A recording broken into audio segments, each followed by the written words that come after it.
Motorsports has come to New Hampshire International Speedway to join with NASCAR in the celebration of its 50th anniversary. Today, the NASCAR Craftsman Truck Series going 200 laps in the Pennzoil VIP Discount Auto Center 200 in a magnificent afternoon in the granite state of New Hampshire. Let's talk rivalries. Thursday night, these same trucks battled at Indianapolis Raceway Park. Jack Sprague, Ron Hornaday. Hornaday's in the wall. Sprague goes on to victory lane. It's a scene we have seen time and time again between those two drivers. While Sprague was getting booed by some in victory lane, others were wondering what was going to happen next. Well, next is today, and the emotions of Thursday night have carried over into the tough talking of today. Well, that was racing, you know. I don't know if you can call it a racing accident, but, you know, when Jack and I run that close together, something's going to happen. I was as low as I could go off the racetrack. I was clearly up beside him. Whether he didn't know I was there or not, I don't know. And, you know, he's upset about it, but he needs to watch the tape because I didn't do anything wrong. I didn't wreck him. He wrecked himself. If you would have said he slipped up and got in too hard, it'd be a different story, but he didn't. He's trying to say I came down on him, so he needs to just go to his own pits and stay there. You know, if he wants to watch the tape, he can go ahead. And I don't go by tapes. I'm a driver. I've been driving for too long. I know what happened. If he don't know what happened in the back of his head, maybe he should go back to go-karts. Well, I'll tell you where I come from in Brooklyn, New York. Them's fighting words, as we used to say. Hi, everybody. I'm Eli Gold, and yes, rivalry. That has been the key word in the NASCAR Craftsman Truck Series this year. And, of course, it's been a byword in all of NASCAR, basically, in its 50 years of existence. Remember back to the Richard Petty, Bobby Allison rivalry? Or how about that one between Cale Yarborough and a guy named Buddy Baker? You've been front and center in one of these rivalries. It's all about winning. That's what it's all about. The guy that you race with the most on a given weekend is the guy that you usually have a confrontation with. You know, a lot of other people are just behind them. They're applauding this. They're loving it. And one of those guys who is loving it is Joe Ruttman. Take a look at the point standings. If something happens between Sprague and Hornaday, Joe Ruttman is right there in third spot, ready to jump on any opportunity. And Larry McReynolds, I guess that's where a crew chief comes into play. You have to kind of keep your driver focused regardless of what the series. Well, you really do, Eli. And I talked to Joe this morning. He said what got him behind was mingling with some chassis stuff they shouldn't have been fooling with early in the year. They haven't changed their strategy, but they know at the early part of the year they used up all their mulligans, and they've just got to be there at the end of the race. From a crew chief and a team standpoint, that's what you've got to do. Keep your driver focused and make sure that truck's running at the end of every race for the rest of the season. Although it's been Hornaday and Sprague getting the headlines, Matt Yoakum, I think in the character department, Joe Ruttman might have them all beat. What do you think? Well, Eli, he has quickly become the benefactor of the Jack and Ron show. He enters today's race third in points. He's third on the grid, but last night in happy hour, he was first. Joe, is that going to be a good omen for you today? Yeah, I hope so. I think all the rest of the guys should take that to heart because we've really got the Excite battery charged up, and no, it's going to be a tough race, and we're just looking forward to having some fun, and we're going to give the boys heck if we can. Well, good luck today. He almost won here 2 years ago. He came up 2 corners short after a bump with Jack Sprague. Ron Hornaday was the winner. But at the front of the grid today is my good friend Glenn Jarrett with the pole sitter.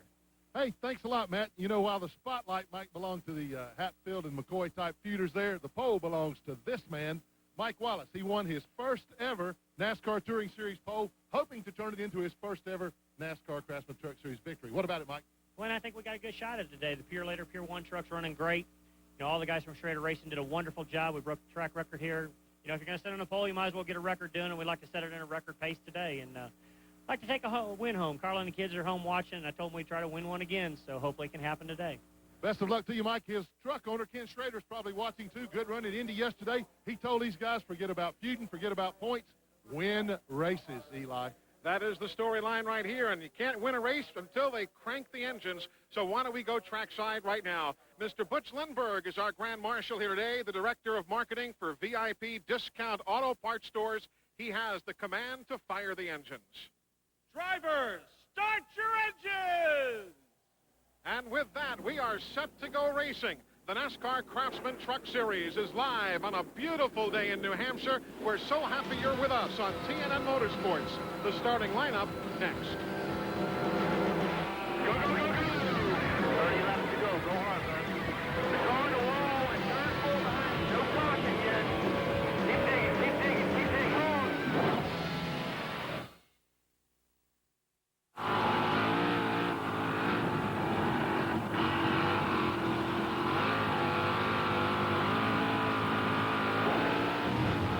Mopar.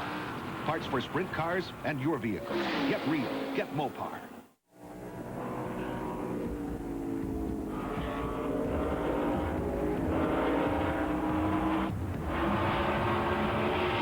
Team Mopar. Parts for NASCAR Super Truck and your vehicle. Get real. Get Mopar. Most gas additives don't stand up to 104 Plus Octane Boost. Octane Boost eliminates hesitation and increases horsepower on the street and off the road. 104 Plus Octane Boost kicks gas. Guaranteed. Take no prisoners. 104 Plus Octane Boost. Allison, I'd like to get my hands on her. Oh, yeah, I'd love to put her in drive. Say hello to the Blank Road Dream, coming to a track near you. Thanks, and enjoy. It's the biggest motorcycle engine on the planet. 6 cylinders. 6 carbs. 1,520 cc's. Only one custom motorcycle in the world can cruise like this. The Valkyrie from Honda. What's the human up to? Waiting on the pest control guy again. Don't worry, he never shows. Oh, no! They call Terminix. For service when you want it, the way you want it. Call 1-800-TERMINIX. No bugs, no hassles. CNN Motorsports live coverage of the Pennzoil VIP Discount Auto Center 200 is brought to you by Mopar, Chrysler Corporation Parts, and the Chrysler, Plymouth, Dodge, Jeep, and Eagle dealers who sell and install them. By Chevy Trucks, the most dependable, longest-lasting trucks on the road.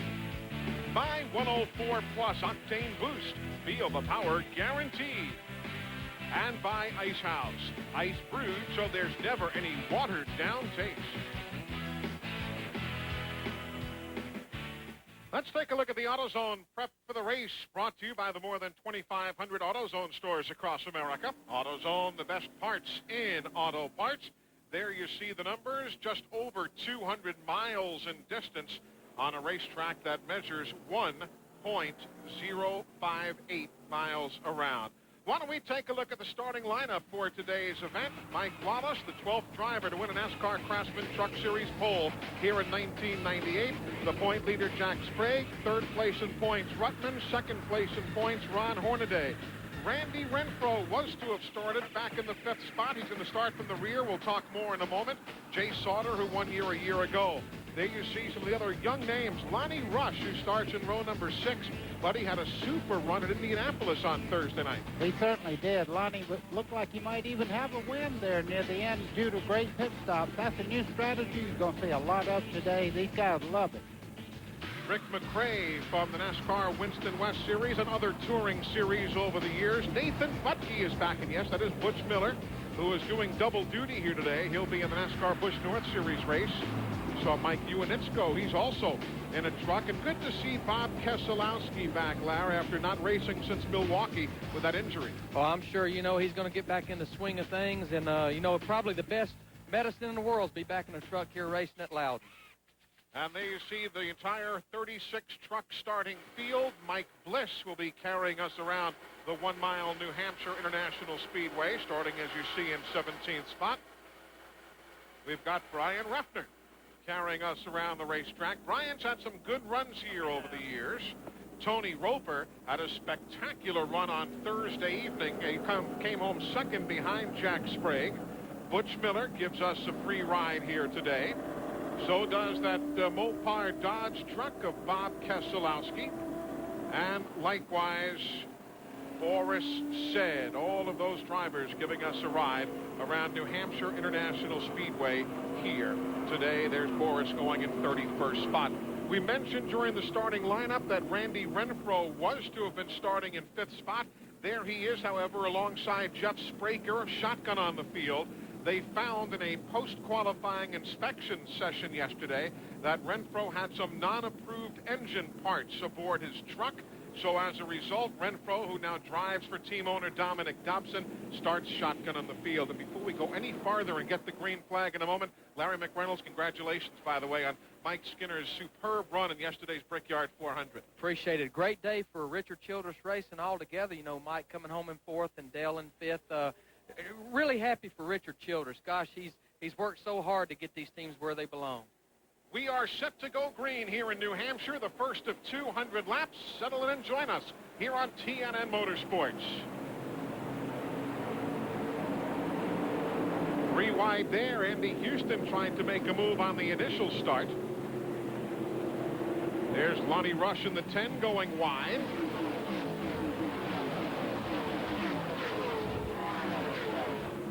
And you've got Sprague leading Hornaday.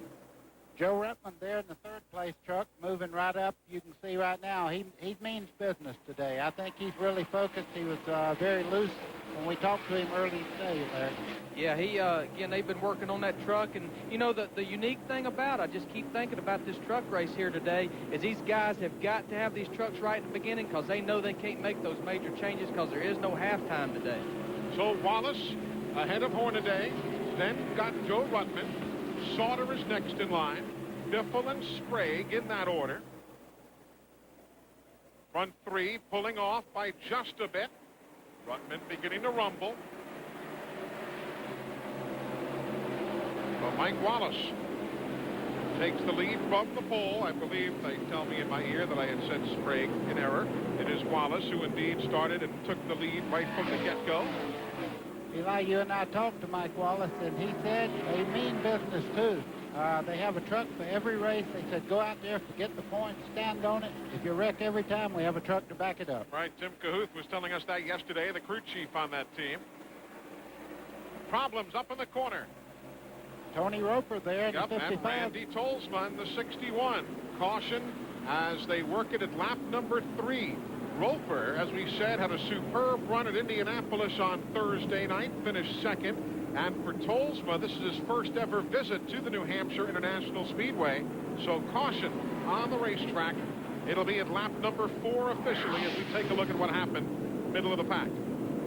This is going into turn 3 here. There you see Tolsma and Tammy Jo Kirk get together. Tony Roper tries to go the high side and gets collected by Tolsma's truck as it goes to the outside of the racetrack. Just nowhere for him to go, and he run out of racetrack up there and is against the wall. Looks like he come out with the most damage. There you see Tolsma with a flat left rear, a lot of sheet metal damage, trying to stay on the lead lap. They'll get in the pits, and there you see part of the inner crush panel that seals that area off, coming off their aluminum piece, but he's trying to get to the pits and at least get that left rear changed. So caution for the first time here today, and it comes out early at lap number 4. Tony Roper hanging up his hat for the day. His afternoon is done.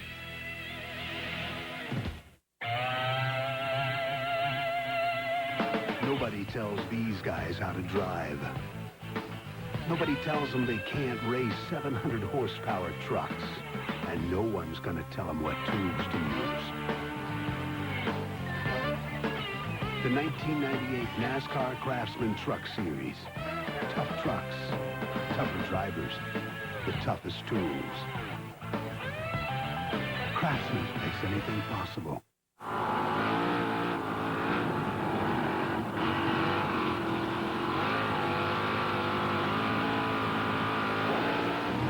Team Mopar. Parts for sprint cars and your vehicle. Get real. Get Mopar.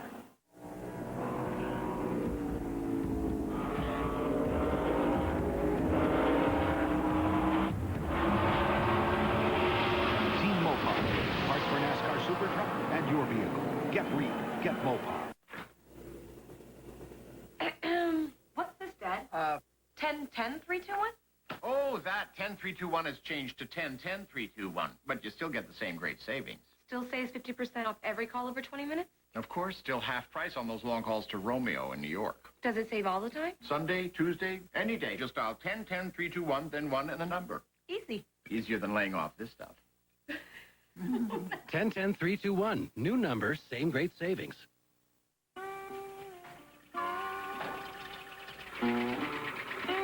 Need a faster truck?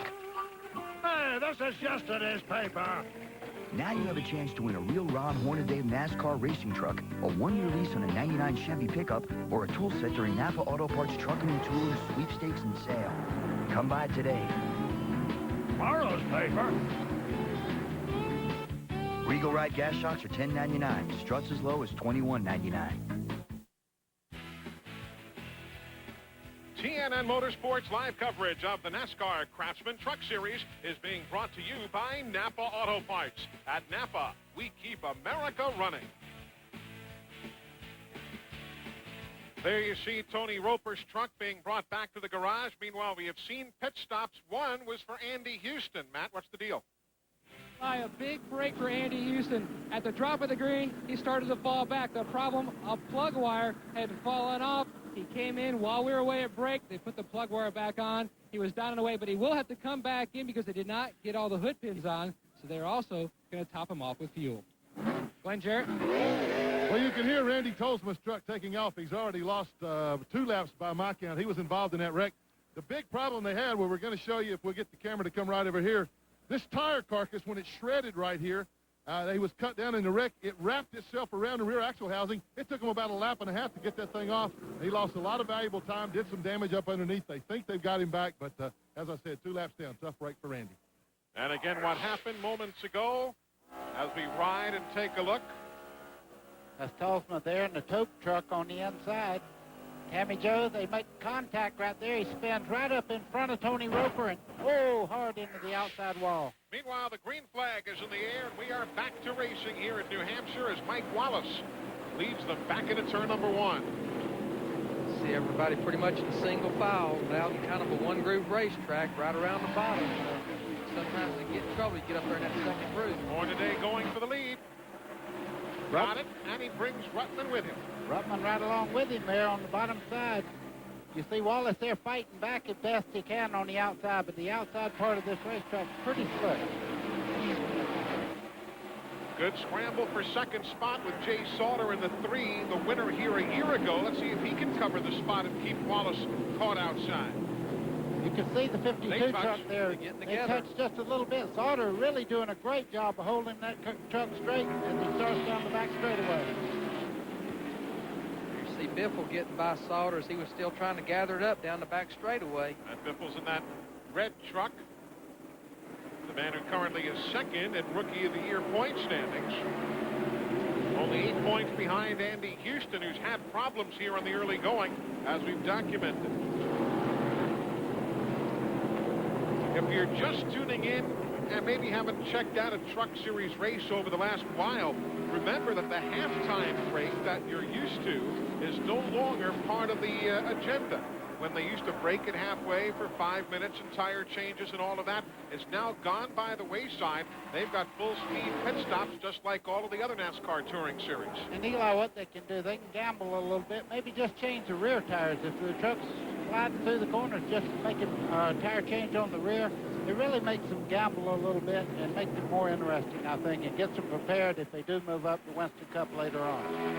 Everything's settling down for the moment, but again, Jay Sauter moments ago, ever coming off turn number 2, did a good job in saving it here against Wallace. There you see him on the bottom. Wallace comes down a little bit, gets in the right front of Jay's truck, gets a little bit loose, gathers it up, keeps chasing it down the back straightaway. Meanwhile, for the lead, Joe Ruttman wants it and has the preferred groove against Hornaday in turn 1. And Hornaday says, I'm going to fight you for it here. As they come off the corner, Ruttman gets a little bit better grip off the corner there, but you see Hornaday hadn't given it up yet. He's still fighting to get back to the lead.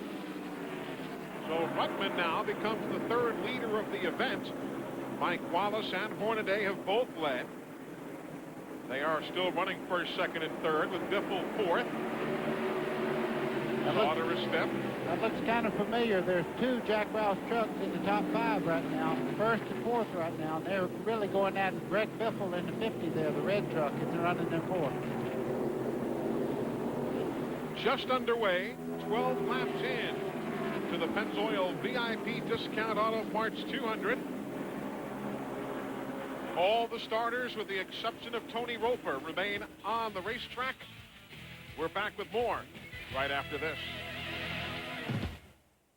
This NASCAR 50th anniversary moment is brought to you by Pep Boys. The date was October 1st, 1967. Richard Petty would win a record 10th straight NASCAR event in taking the checkered flag at the North Wilkesboro Speedway. It was Petty's 27th victory of the season.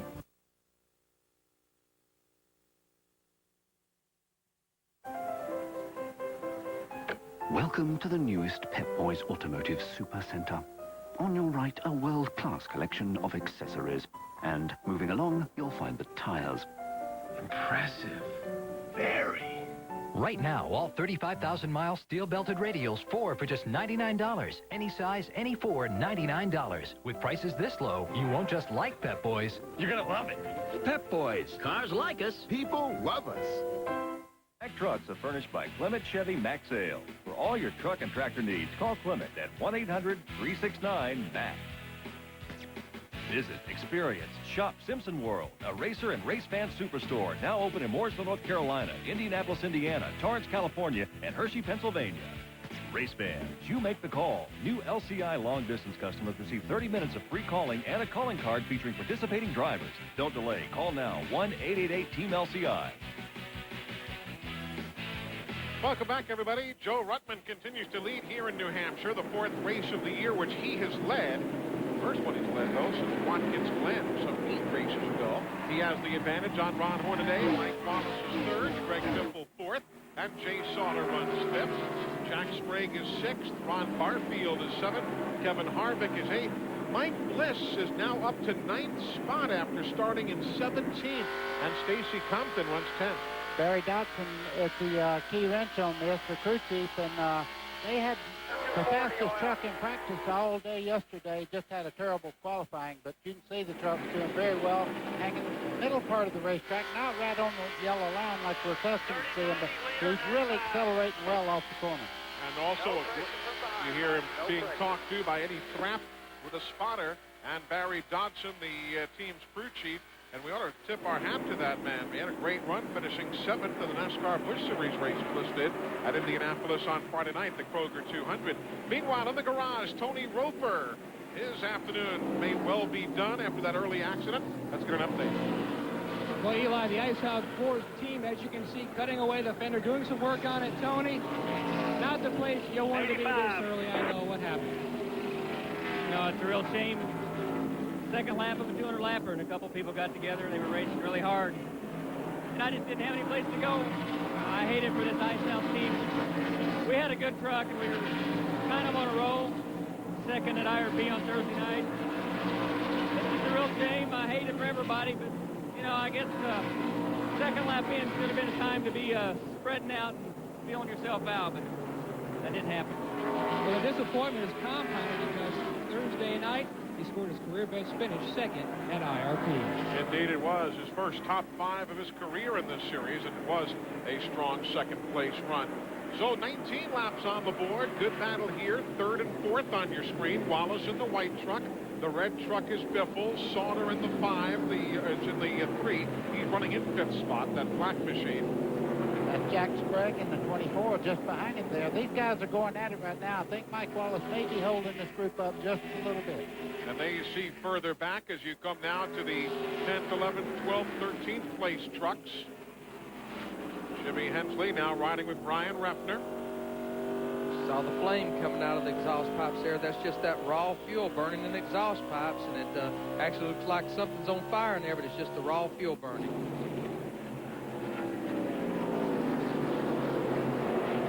Everybody handling well. The 31 truck right in there, Kevin Sawinski. As again we ride with Refner looking rearward. We go from Refner back to Jimmy Hensley. Jimmy Hensley's been at this racetrack since the inception of the Speedway itself. Set on the pole, the first race they ever had here at New Hampshire. Exactly did, and here's the battle for the lead. Hornaday draws even with Ruttman. Oh, he almost made contact there. As a matter of fact, he might have touched him just a little bit, but these guys love to race each other. And he didn't take the bottom groove away from Ruttman. He drove down on the apron to get by him. Ron Hornaday, that is Laverne, the truck he is driving. The truck that won at Nazareth. They go around the 00. That's Ryan McGlynn in that green truck they just bypassed. Second race that McGlynn has run in the series. Again, look at this power move for the lead here seconds ago, guys. Ron Hornaday and the blue truck on the bottom of the 16 there, completely on the apron there, makes a pass on Joe Ruttman on the low side. You can see Joe tried to hold him off, could not hold that position. So 23 laps are into the books right now. Hornaday shows the way. We're still early, live in New Hampshire on TNN Motorsports. The average American vehicle is almost 10 years old and more complicated to repair than ever before. That's why we're professional technicians. Federated gives us training and tech support. Federated gives us the training we want and the tech support we need. For trusted professional automotive service and top quality parts, depend on your Federated Car Care Center. For professional service and top quality parts, you can trust Federated Car Care Centers. Look for the Federated Car Care Center near you. Most gas additives don't stand up to 104 plus Octane Boost. Octane Boost eliminates hesitation and increases horsepower on the street and off the road. 104 plus Octane Boost kicks gas. Guaranteed. Take no prisoners. 104 plus Octane Boost.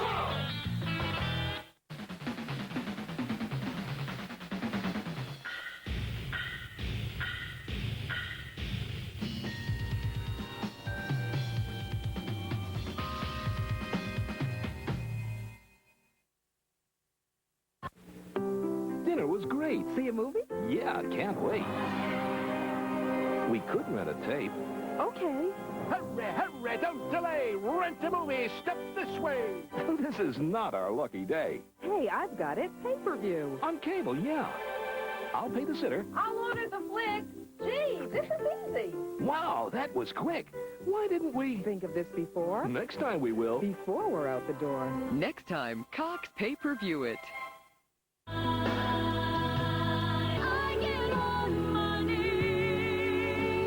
Then audition other songs for life albums. There's no minimum to buy. Cancel anytime. Feel the power. Get Songs for Life today. Call now. To order Songs for Life, call 1-800-770-0033 or send $12.99 for cassettes or CDs plus $3.95 shipping to Songs for Life, Department 1, Richmond, Virginia.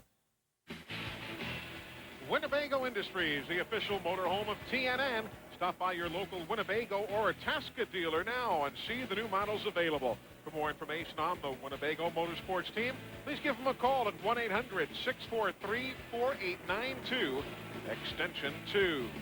Well, they've swapped the lead around while we were away from you. Hornaday led laps 22 and 23. Ruttman led 24, 25, and 26. Then at lap 27, Hornaday reassumes the lead. So we'll take a look again at what happened as these guys seem to be having a good old time out there. Well, you can see Hornaday on the bottom side there as they come down the straightaway, Larry. That was off turn 4, and he just gets the position going down into turn 1.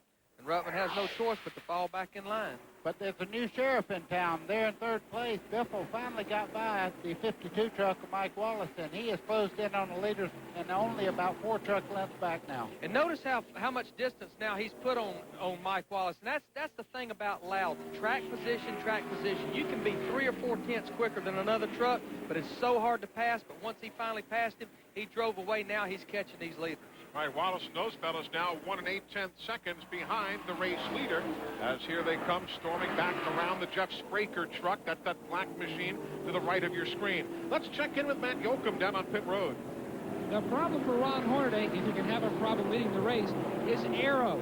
When Joe Ruttman gets close to his rear deck lid, he gets loose. He's had 6 gone back into the lead, but he says his truck is a little bit loose, so they're going to make adjustments on the first pit stop, which should be around laps 70 to 80. I pulled a number of crew chiefs this morning. That was the window, and the biggest question they asked back was what did Fred Ward, the 16 crew chief, and Dennis Conner, the 24 crew chief, have to say about that, and their window was the exact same. So that's the story from the pit lane as the leaders now work lap number 32, going around the Kevin Harvick machine and Lance Norrick as well. Here come Mike Wallace, Sauter, and Sprague. 4th, 5th, and 6th position. Ron Barfield in the 35 there, just behind those, the yellow truck. Now look at Sauter trying to work over Wallace the same way Biffle was before, Larry. Yeah, where he's really beating him is through the center of the corner. There he passes and getting into turn 1. Mike Wallace trying to get back down before Sprague takes the position. We was getting a report that Mike Wallace and Jack Sprague both, their trucks was tight and wouldn't turn, and that's a big characteristic of Loudon, New Hampshire. And the sad part about it, if it won't turn, it just gets worse and worse as you get into a run. Now they're making a move around Wallace as he got out of line. We ride with Mike Bliss. He is up to contact. Look at that. You could see the smoke come off the left rear corner where the trucks made contact. Mike Wallace there just on the outside. Barfield gets the position. You were right with these guys are just fighting it out all over the racetrack. Rick Crawford, 14 there, has moved into contention also. Mike Bliss in the blue probably has passed more trucks than anybody on the track at Probably this moment. so. Started back in 17. You see the Napa rundown across the top of the screen, brought to you by Napa Auto Parts. At Napa, we keep America running. Looking back for Mike Bliss, who is up to 8th. See Tony Raines down there behind traffic trying to peek to the inside and see if he can get around one of the other trucks. By the way, want to say hello to Jan Levy, who I know is watching our telecast today, the veteran NASCAR Featherlight Modified Tour Series driver who is in a hospital in Concord, New Hampshire after an accident in qualifying here yesterday. He was banged up a bit, but they tell me he's going home tomorrow. Ed Cox, who administers the Featherlight Modified Tour, talked with Jan on the phone just a bit ago. So, Jan, hope to see you back out in that familiar number 25 Modified before too much longer. Boy, Jack Roush can pick him, can he? I'd never heard of Greg Biffle, and all of a sudden he's in one of Jack Roush's trucks, and you can see the end result right now. Running in the top 3, that's him in the red truck there, running in 3rd place. What a talent. He was a 2-time wrestling champion in his hometown, so he likes sports, likes competing, and he's wrestling that truck pretty well right now, too. Yeah, 3 top 5 finishes already here in 1998. See, Hornaday, he don't quite keep his truck down in the center of the corner, and that's normally, if he's saying he's loose, he can't turn the steering wheel. But, you know, what he's saying is when Ruttman gets right up on his bumper, it's taking the air off that spoiler up on the back of that pickup truck bed and really make him loose. There you see Ruttman running right up on him, and I guarantee you, as experienced as Ruttman is, he's seeing it, too, when he gets to him. Oh, he's enjoying it because he knows he's making life miserable for Hornaday, who rolls out the throttle and lets Ruttman go right back in. Now watch him tuck right back up under him. He says, you like that? I'll let you see what it feels like. Now, see, probably what will happen right here now with him sandwiched between 2 trucks is now Ruttman is taking the air off the front of the truck, so actually the truck will tighten up when he's got somebody to follow. Well, Greg Biffle's not going to give him the luxury of knowing what is that like without somebody right on his tailgate. So you can see these trucks really fighting it out right here. Great race for 1st and 2nd, 3rd. Meanwhile, let's check out Butch Miller's truck. There he is on the inside of the screen, that white and blue machine being bypassed by Keselowski right there. He has been stomping on the brake pedal. There it is, inserted in the upper right of the screen. When he goes into the corners, you'll already see his brakes begin to glow red hot. We have a unique camera to show you this, and I think we have a picture of the right front that we can show you, and you can see when he starts down in the corner and gets on the brake, it should just light up cherry red on the right front corner. You know, a lot of times, buddy, also if a truck's not turning, there you see it really glowing, he'll use that brake pedal not only to stop it, but to make that truck hook and turn around the corner as well. Well, you don't want to carry too much speed in the corner, and if you slow it down, of course, the tire will work better, so that's the reason you use the brake to make it turn a lot better. If you're a Mike Ewanitsko fan, the truck he's driving, owned by Joe Ambrosia, Ricky Jazambek on that crew. They have just gone to the garage area as the 2nd retiree, with Tony Roper out with that early accident here at lap number 4. So as we continue on the green, we're 41 laps into the 200-lapper here in New Hampshire. We continue in a moment.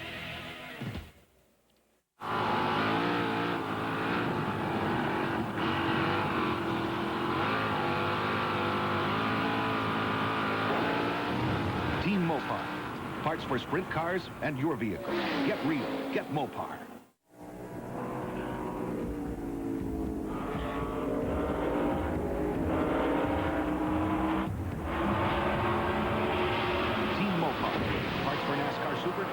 your vehicle. Get real.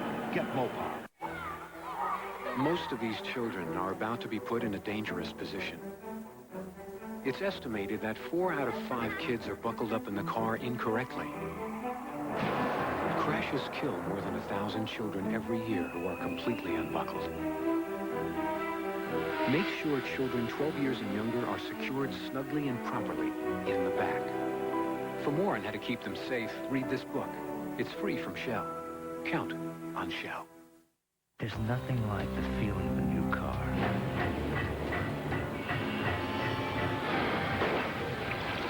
We bought the Armor All Protectant.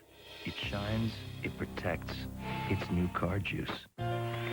Porter cable belt sanders are used by the world's foremost woodworkers. Our routers are found in fine cabinet shops everywhere. The frame saw is the lightest, most powerful circular saw available, and our cordless drills have power to spare. Fact is, Porter cable builds the perfect tool for any woodworking project. And some projects that hardly involve wood at all. Porter cable power tools, when you're truly passionate about your work.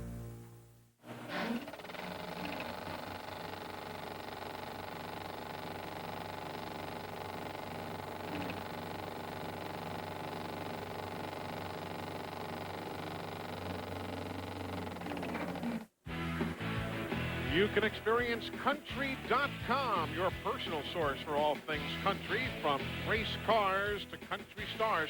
That's TNN's home on the internet. Country.com. Connect to it as often as you can to get all the latest doings from the world of TNN. We are 46 laps into the 200, the Pennzoil VIP Auto Parts 200. Leader still Joe Ruttman. Meanwhile, there's the Pure One truck for Mike Wallace. He is now 9 1/10 seconds behind in 11th spot. Glenn Jarrett, what's going on? I think I misinformed you a while ago when I reported that he was tight. Timmy Cahoot gave me a signal. I thought he was saying tight, but the truck is really loose right now, Tim. Yeah, right now it's a lot looser than what we thought it was going to be. You know, we're going to back up a few spots instead of taking a chance on wrecking, and we got a long afternoon yet ahead, and we can tighten it up on a break. How long can you go before you have to pit? I mean, if it stays green, we can run 95 laps.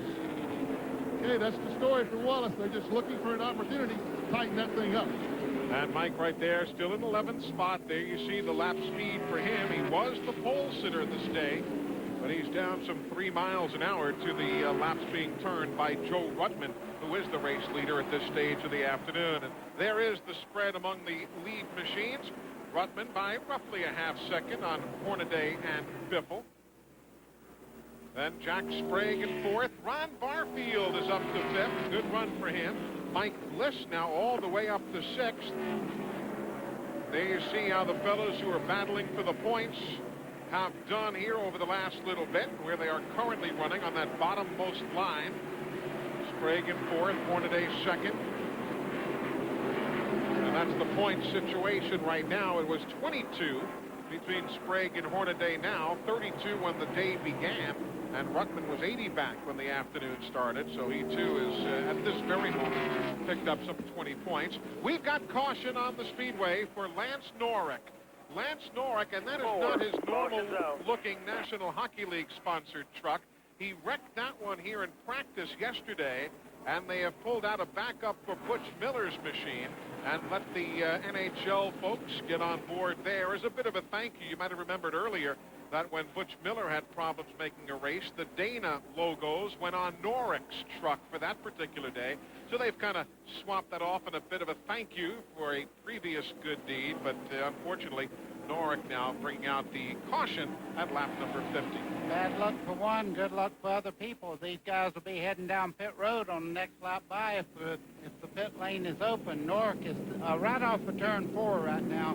So these guys that have been having handling problems, they really look forward to getting in here and doing something about it. And this will give them a chance to adjust it. I'm sure everybody's going to come in, probably change 2 right side tires, fill it up with fuel, because what this will do, coming out on lap 50, this will let everybody make it on one more stop before the end of the race. All right, if they go the 95 laps that Timmy Cahoot was talking about before, you're looking at roughly 145 of the 200 for the next stop. And here they all come.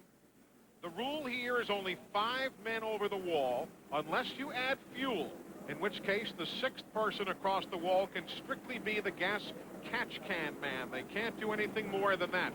You can change only 2 tires per stop under caution, Matt. Ron Hornaday already in his pit. Ron was still reporting his truck was on the loose side, so they are going to try to adjust his truck. You can see Wesley Sherrill bumping up the rear spoiler. He is going to change 2 tires on the inside. He's down in the way. Contact with Andy Hornaday in Houston.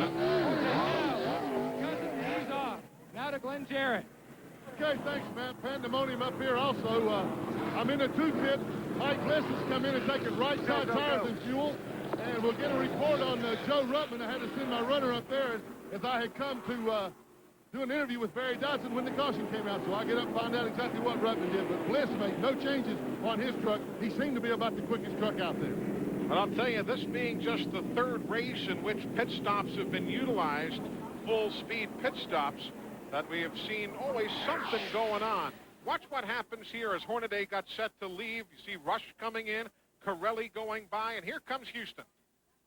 There you see Houston coming in and just catches Andy in the left door there. And again, you know, the driver has a mirror, but I guess that once that ever happens to you as a crew chief, you're watching for your driver as other trucks is coming down pit road. There you see a lot of damage on the right front fender of Ron Hornaday's truck. The valance is skin up a little bit, but nothing should touch a tire. That's the report from the spotter. We're back with more from New Hampshire in a moment.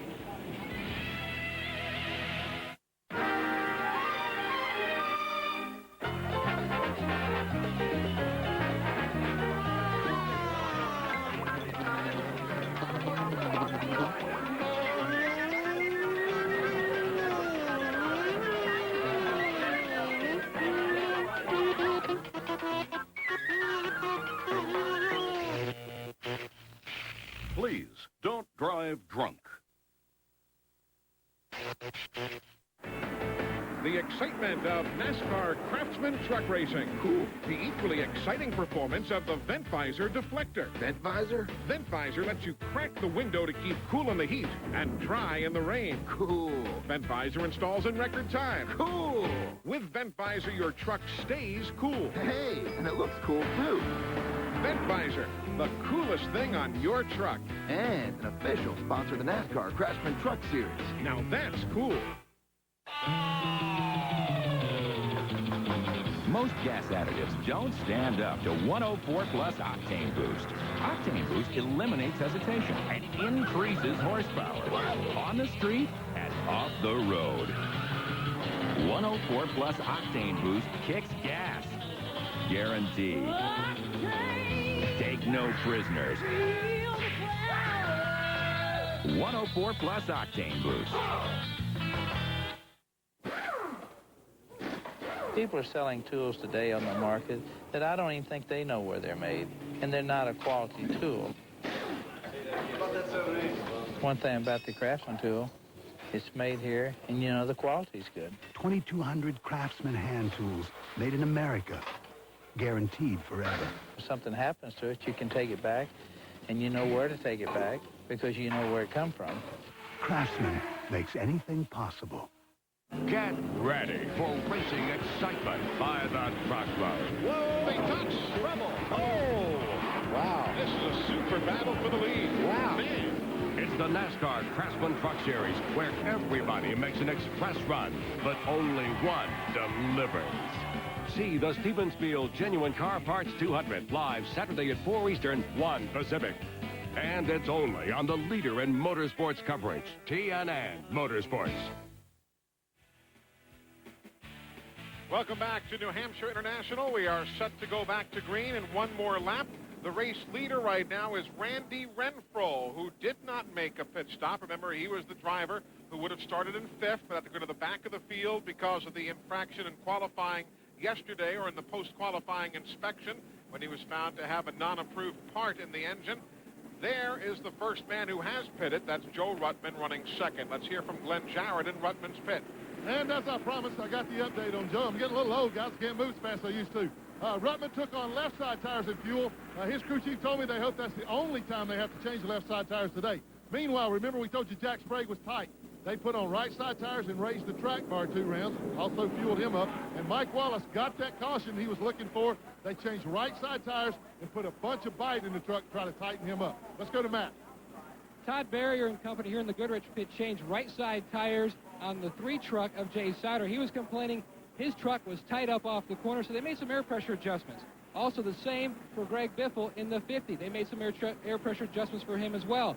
Also, an update on Ron Hornaday's condition. The 3 truck pulled up alongside, says his fender looks pretty good. There's a little bit of damage where the front valance connects to the fender. They had turned the lights back on atop the safety truck, and they have given the field the 1 to go yet again. How significant is that little bit of sheet metal damage there?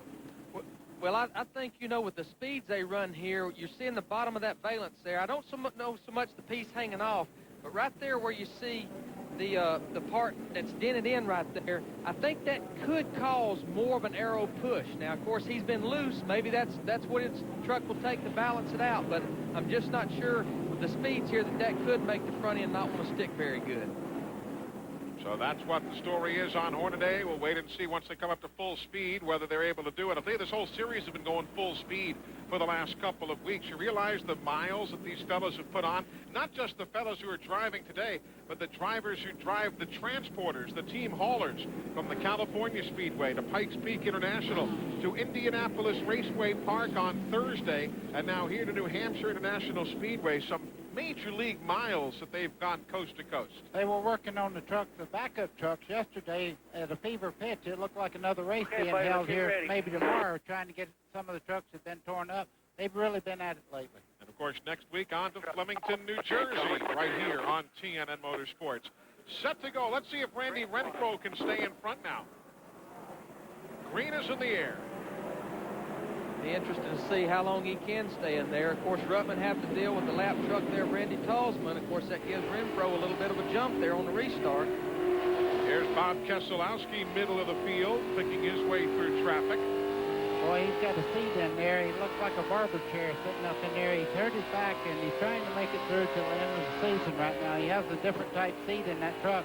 But I guarantee you right now that the best medicine he can have is get out on the racetrack. This is for 4th. Sauter in the black truck and Hornaday in that Napa number 16. Behind him if you need it. Still outside. You're clear.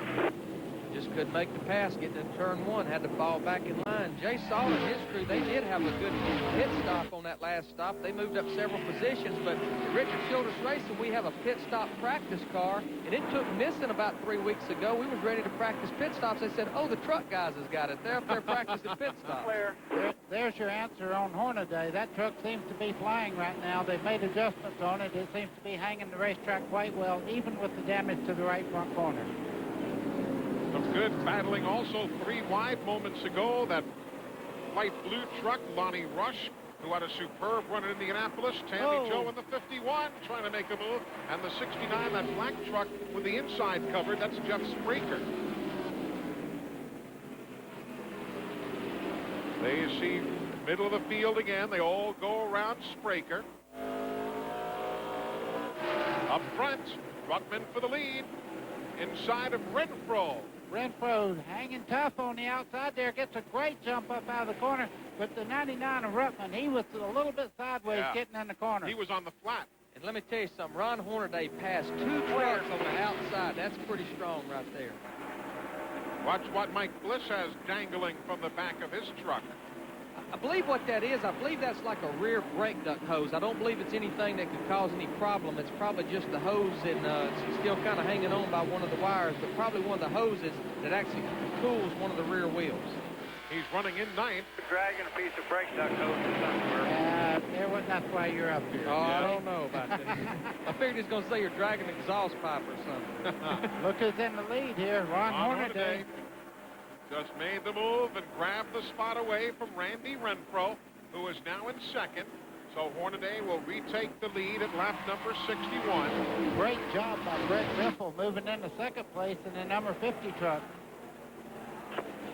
What we got to remember, guys, Randy Renfro has the tires that he started this race on that truck right now. Again, we talked about it earlier, track position. What he needs is a long 30, 40, maybe 50 lap ringside run. to get his tires where those guys are going to have to take tires too should the caution come out. Boy, I apologize to Renfro. He's driving his heart out, and I'm calling him out of second place there. Greg Biffle's in third. He got by Joe Ruttman. That's what I meant to say. Meanwhile, back in 7th spot, there's a good battle. Mike Wallace in the white 52, Tony Raines in that yellow number 19. You've got Mike Bliss right behind, the 3 of Sauter just ahead. That's 6th, 7th, and 8th on the screen now, and here comes Bliss in 9th and Harvick in 10th.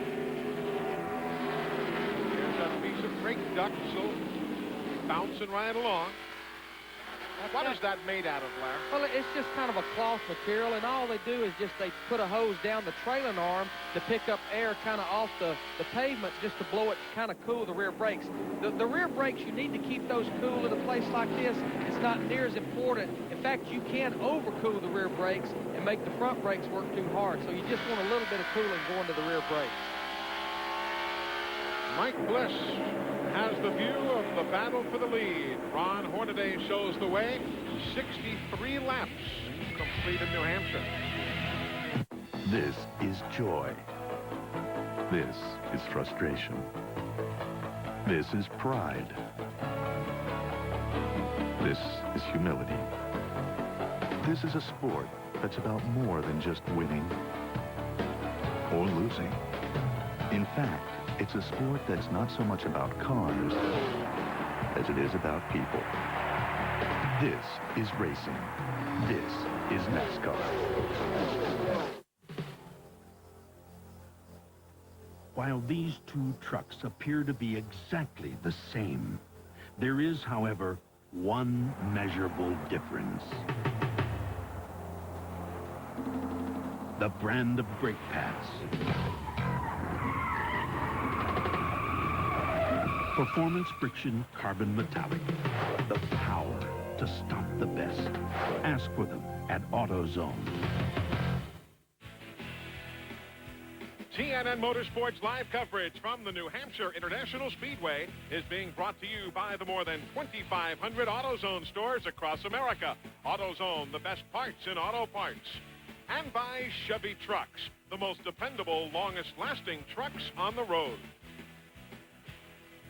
We are live with you here at New Hampshire International Speedway, the NASCAR Craftsman Truck Series. But coming up next, that event right there.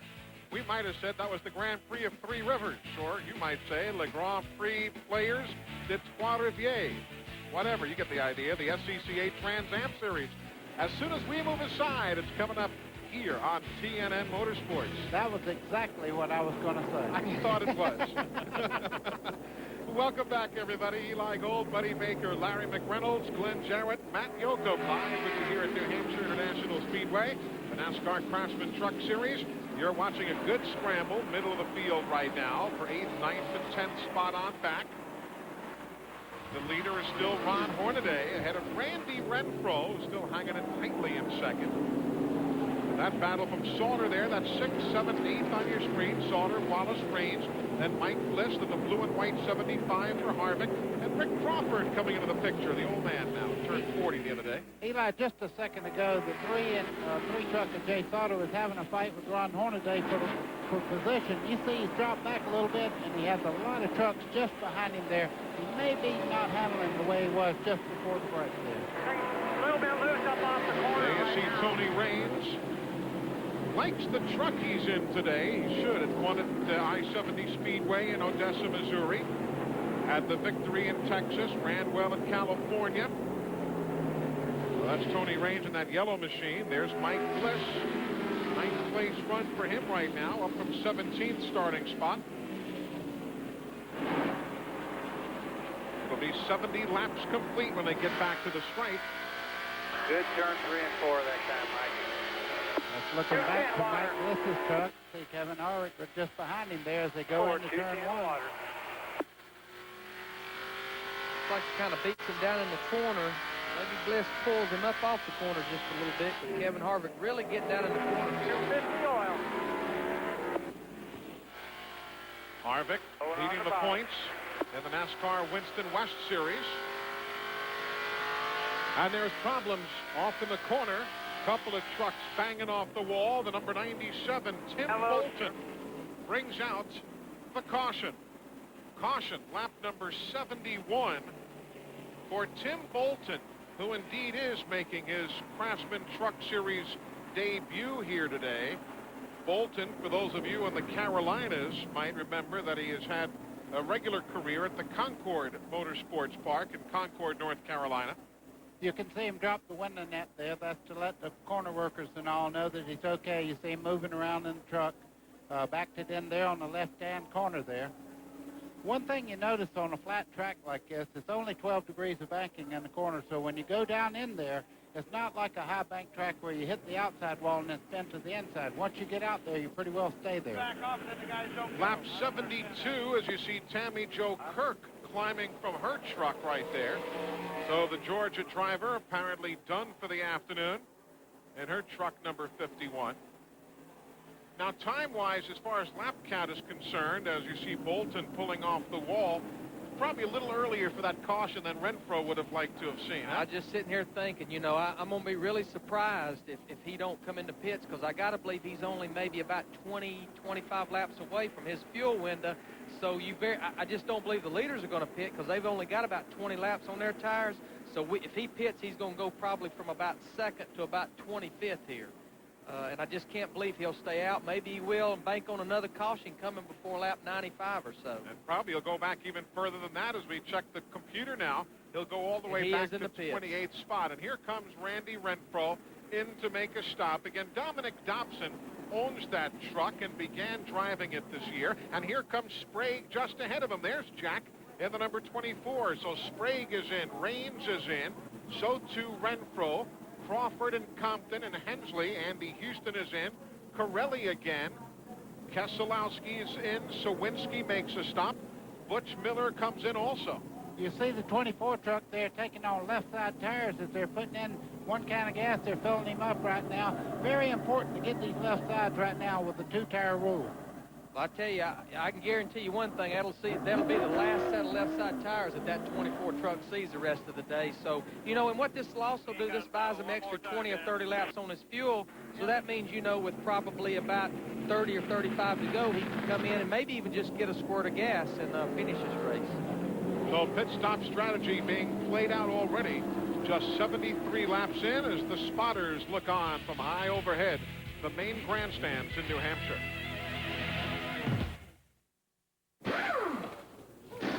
People are selling tools today on the market that I don't even think they know where they're made, and they're not a quality tool. One thing about the Craftsman tool, it's made here, and you know the quality's good. 2,200 Craftsman hand tools made in America, guaranteed forever. If something happens to it, you can take it back, and you know where to take it back because you know where it come from. Craftsman makes anything possible. Chef Paul of Bowman's makes the best steaks in town, the Herald. Chef Paul is the maestro of marinade, the Herald. Chef Paul's reputation is built on his marinade alone, the Herald. Chef Paul's secret ingredient is actually A1. Chef Paul questioned about missing assistant, the Herald. The secret to great steak isn't just for great steakhouses anymore. A1, a marinade, a seasoning, a 136-year-old secret.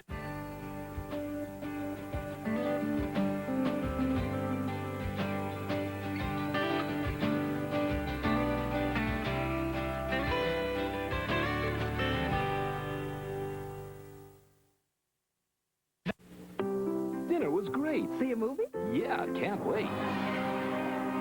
We could rent a tape. Okay.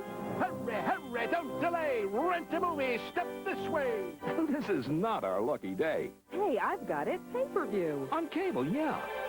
I'll pay the sitter. I'll order the flick. Gee, this is easy. Wow, that was quick. Why didn't we think of this before? Next time we will. Before we're out the door. Next time, Cox pay-per-view it. 30 minutes will include Eat Dirt, absolutely free. It's just what the name says, and it's free if you order now. You get all 3 incredible videos for the price of one, a $60 value. Yours for the next 30 minutes for only $19.95. The clock is ticking, so call now. To order, call 1-800-766-1001. That's 1-800-766-1001. Or send check or money order to the address shown. That's 1-800-766-1001. Call now. Welcome back, everybody, live at New Hampshire International Speedway. Field is coming to the green this time by, and check out this battle out of pit road here seconds ago. 4 wide as they start down through there, Larry, and you can see Tony Raines getting right over in Rick Corelli there. Well, again, you know, I think that, you know, what he could have done is not went out so far, but again, I think this is just part of the learning period about pit stops. Not only just changing tires, but getting in and out of the pits, I'm sure is going to take these guys a while to figure it out. And we're not going to go back racing. They're waving the yellow flag again here. Right, they put the caution back out, so it gives us a chance to check out today's AutoZone Tech Fact. Brought to you by AutoZone and the more than 2,500 AutoZone stores across America. AutoZone, the best parts in auto parts. Here's Glenn Jarrett. Hey, thanks, Eli. I appreciate you getting that extra lap under caution so we can do this. We're seeing pit stops in the Truck Series for the first time, and while it's new to most of the competitors in the Truck Series, it's not new to Barry Dodson from your Winston Cup days. But there are a few differences in the Truck Series pit stops versus Winston Cup. Yeah, we're only allowed 5 people in the mandatory catch can bin when we're fueling. What we elected to do is use 1 tire carrier, so that works out for us. You're seeing the stops a little bit slower, and we're only allowed to get 2 tires per caution, or you'd have seen everybody get 4 tires the first time and probably stay out this time. A lot of similarities and yet a few differences, but I tell you what, it's really up to the level of the Craftsman Truck Series. It enters strategy, and it gives people an opportunity to have a good day. Well, these guys have had great days. They have had consistently some of the best pit stops of anybody, but they're one of the teams that has a lot of experience doing it. They haven't even practiced yet. They're pulling off 9- and 10-second pit stops for 2 tire changes. That's great. Barry Dodson with 19 NASCAR Winston Cup Series wins, including 6 during Rusty Wallace's 1989 championship season, so he is indeed a man who knows his way around strategy. Green flag is in the air. Lap number 78, the restart of 200.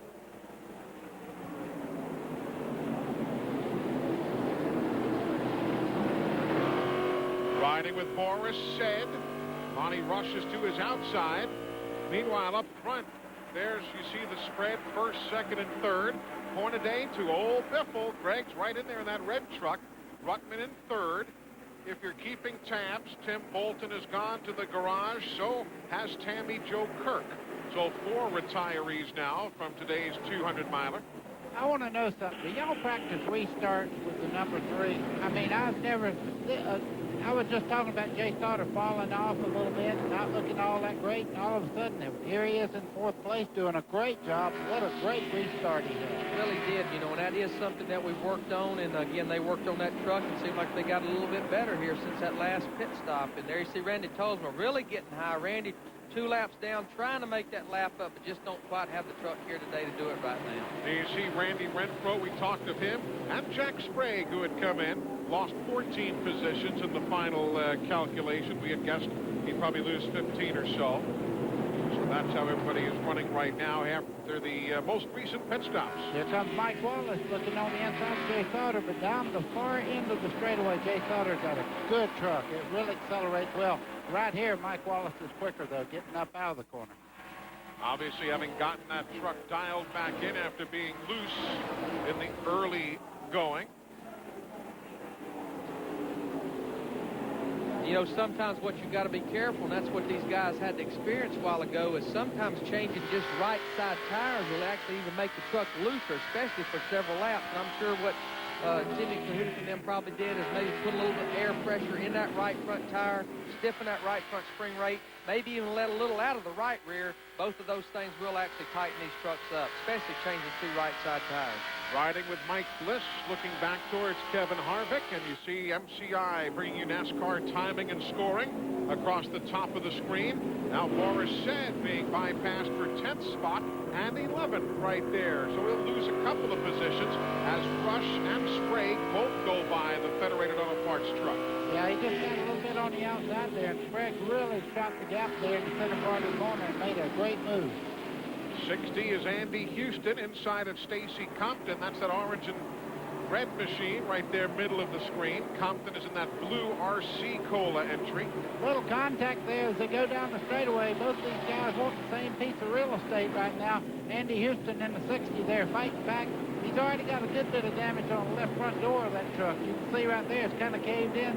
Jimmy Hensley in the 43 under Stacy Compton as they head down towards the back straightaway. That's 16th, 17th, 18th, and 19th. Barfield in the 35 had an idea. That was a pretty gutsy move. Just run out of racetrack right there. And the 7 also in the mix there. Barry Bodine being cleared out of the way by Houston.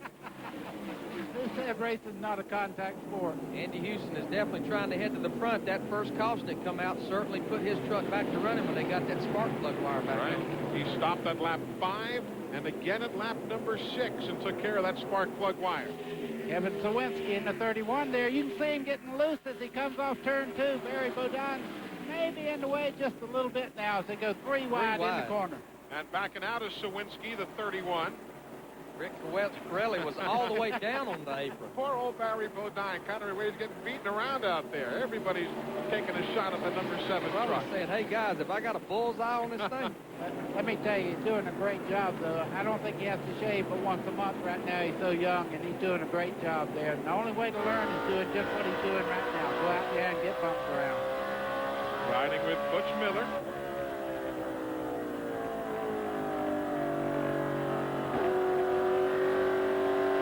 Crawford there with that beautiful paint job, the big star on the front. And if you notice the back there, it looks just like the Texas flag. It's got a white and red strip down through there. That's exactly what it was. He debuted that paint job when the series ran at the Texas Motor Speedway earlier this season. Got a Big Daddy on the back here taking him a ride down the back straightaway, too. And here goes Andy Houston now, again in the 60. He gets around Anderson in the 84, that red truck, the second one. And that, too, is a battle for rookie honors. Remember, Houston is the leader. He's got a 28-point lead on Anderson, as Anderson in the 84 and Jimmy Hensley in the 43 now scramble. They just made light contact there. Jimmy Hensley, one of the cleanest drivers in any sport. But they get every once in a while, you just get in there. Terry Cook in the 88 now making a move also. I don't think Anderson's truck's handling just like he wants it to. But, Glenn, it looks as though Andy Houston's got his act going again now after the early problems. Oh, without a doubt, Eli. I've been watching him. In fact, right before that last caution flag, Andy was about the 3rd quickest truck on the track. Had come from all the way back in the field. And I'm telling you what, he is putting on some kind of show. They got that thing dialed in. If he could happen to get one more caution flag, I honestly believe he could be a factor in this thing. He's quick right now. We were talking about Jimmy Hensley, too, buddy. He has new left side tires. He stopped that time. He's awfully good, too. See the lap count, 113 remaining, as Stacy Compton in that blue machine now joins that battle. He's in 20th spot. You know who's running well is Barfield again in that green and yellow 35 inside of Cook.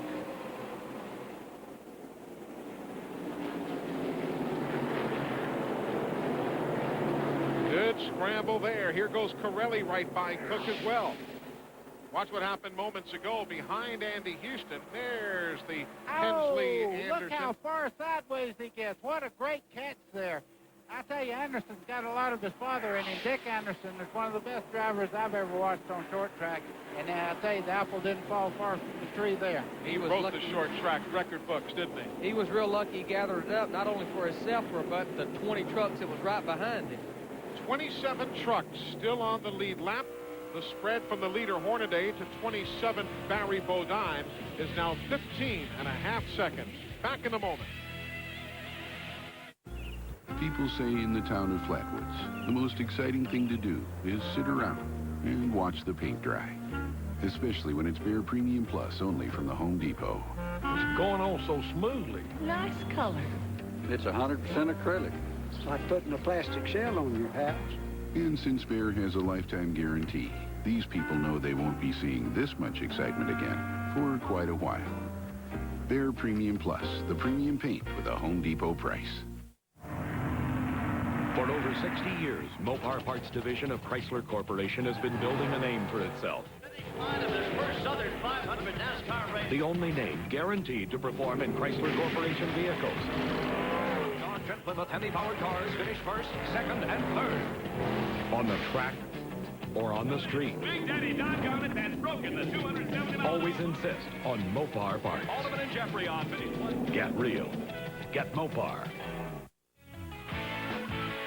I think that I certainly looked at my dad first and foremost. That's who was there for me to be around and see how he handled different situations. But I also had the opportunity to be around the guy that's probably done more for our sport than anyone else, and that was Richard Petty, and watching him, how he handled himself on the racetrack as well away from the racetrack. So I could see him in that light, too.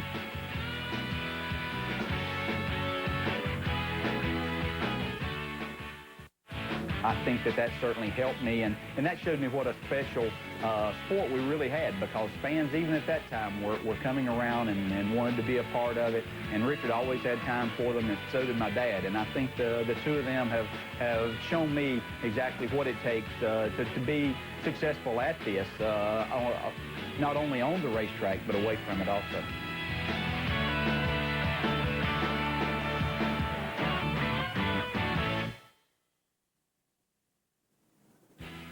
We are under caution. Lap number 92. Randy Renfro was in the wall. The leaders are on pit road. Matt Yoakum. Ron Hornaday already in his stall. So a little bit of trouble. He's down and away. They changed left side tires.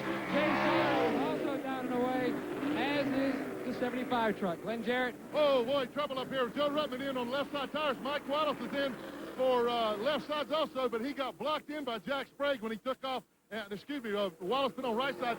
Now, Sprague put on left sides again, and I thought he just did that, guys. But he changed left side tires again. The guys in the 52 pit are hot because Sprague didn't pull all the way into his pit. It blocked Wallace in. He lost about 5 spots.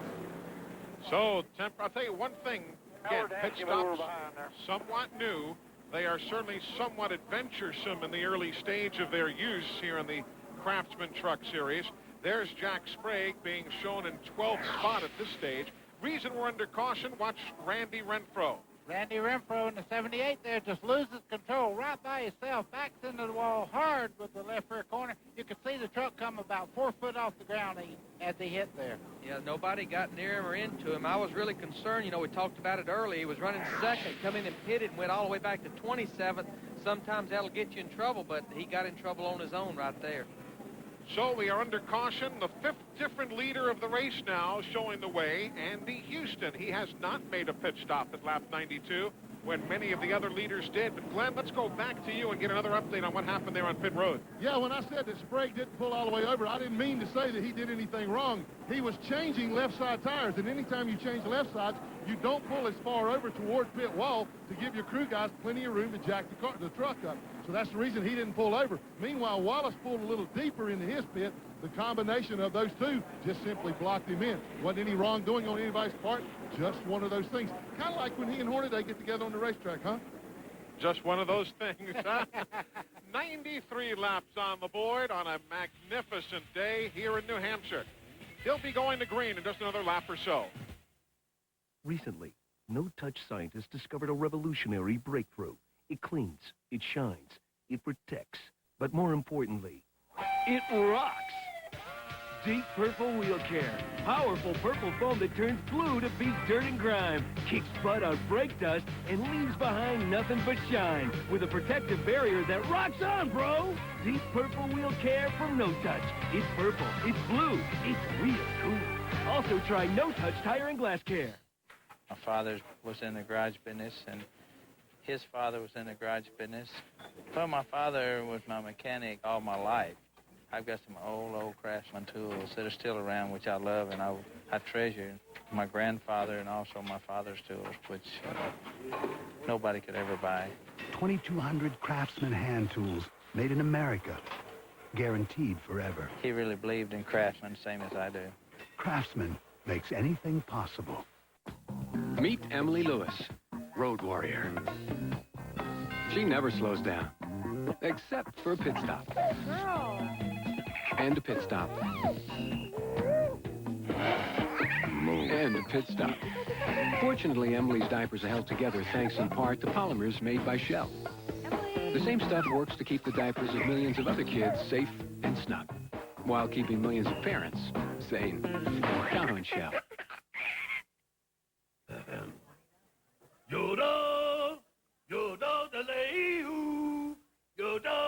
At Plank Road, we don't do everything well. Fortunately, beer is something we do well. Ice House, thanks and enjoy. Your Majesty, we've discovered more wood in a nearby house. Destroy it. Terminix rules the termites with our advanced termite control systems. Call 1-800-TERMINIX. No bugs, no hassles.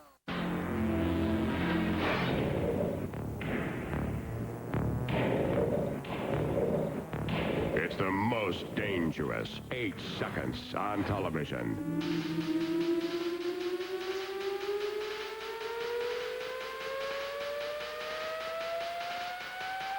Hang on for Bull Nanza Nashville, part of the PBR Bud Light Cup Tour. Tonight, 9 Eastern on TNN. Just back under green flag racing here at New Hampshire. 96 laps complete. Andy Houston is the race leader in the number 60 truck. Others picking their way back through traffic. Some pitted, others did not. Just 3 laps shy of halfway. 3 truck Sauter, he's at 9th spot. This is where it really gets interesting, is when you have cautions like about every 20 laps like this. This group's pitting this time, this group's pitting this time, and you almost lose track, and it's almost like at the end, one group will shine, one And group problems in turn 2, that is Ryan McGlynn. Ryan McGlynn has not brought out the caution yet. He's backing back out into the racetrack, and the leaders are coming, though. He needs to get back down. Oh, he's out of the way. And we stay green. Ryan McGlynn, who spun a handful of times in the race he ran at Nazareth Speedway in Pennsylvania. Finished 28th there. He's a regular at the Tioga Speedway in New York. Runs late model stock cars up there. But we stay under green. It'll be halfway next time by for Andy Houston. Leading the 3rd race of the year for him. He led 9 laps at Texas, where he finished 2nd. And led 13 laps at California, where he finished 4th. That's Rick Corelli. He's running 5th right now in the Remax truck. Let's give a good call for Ron Barfield in the 35 truck. He's been up near the front all day long, just out of the top 5, maybe 5th, 6th, 7th, most of the whole run. Now he's moved all the way up to 3rd. Track position is so very important, as you can see. They're actually putting a little distance on the next group behind them there. Andy Houston leads him at halfway, takes home the Gatorade Front Runner Award for his efforts. Meanwhile, Randy Renfro is in the garage. Matt Yoakum is with him. He and his truck are behind the pit wall. Randy, you started at the back, moved to the front, but what finally put you out?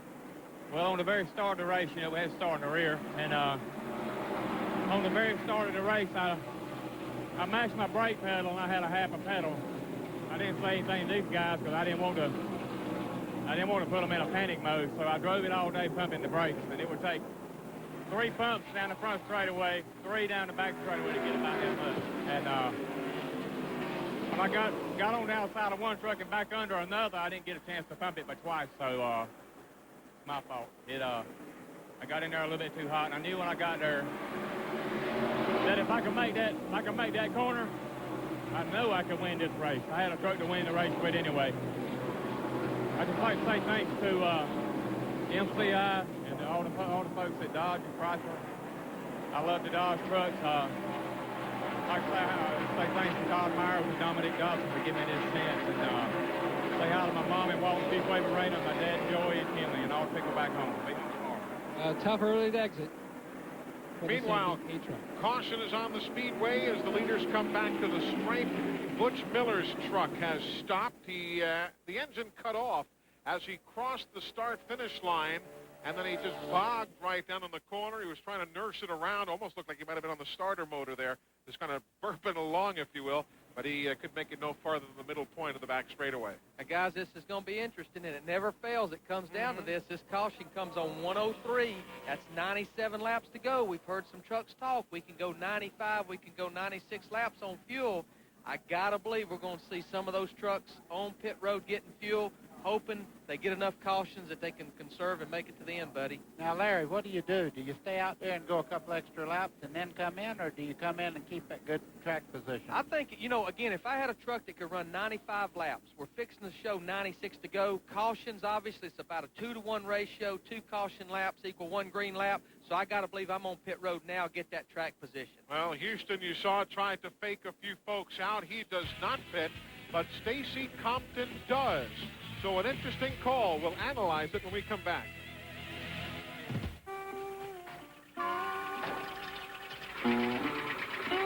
Need a faster truck? Hey, this is yesterday's paper. Now you have a chance to win a real Ron Hornaday NASCAR racing truck, a 1-year lease on a 99 Chevy pickup, or a tool set during Napa Auto Parts Trucking and Tooling Sweepstakes and Sale. Come by today. Tomorrow's paper. Evercraft Tools, now 25% off.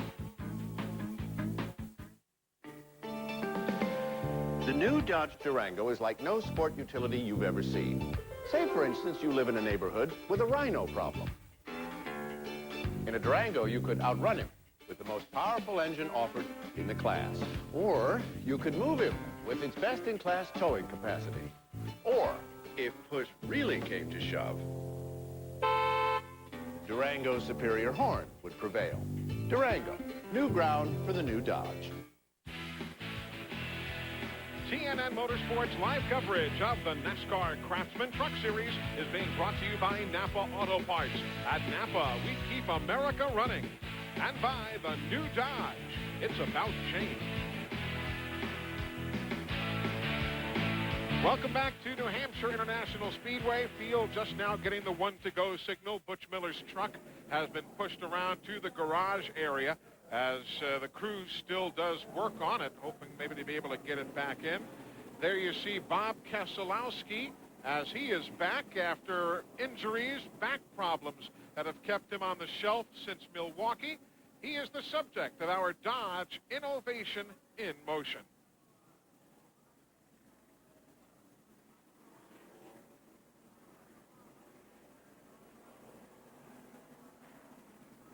Dodge driver Bob Keselowski hoped to challenge for the series title this year, but an early season crash aggravated some old injuries, kept him out of the truck for about a month. He's back this week in New Hampshire, but Bob, you still got some injury, you still got some pain. Yeah, I do. I still got some pain in the hips and a lower back area, and got a swelled disc there that just ain't going to give up. I'm going to have to live with it. It's a lot better than it was when I got out of the truck a month ago, and I think I'll be okay. And going to take till the end of the season to get it fixed right. And we're working on our seat, trying to spread the seat, put a lot of padding in there, try to leave some pressure off the hip area. And we're looking for some other ideas, too. Maybe some of them Winston Cup guys know how to fix this. Well, I tell you what, it's a proven fact. If the driver's not comfortable, the truck doesn't go as fast. That's the Dodge Innovation in Motion. The green flag has just now flown. Andy Houston will show the way back into the corner. Lap 106 of 200.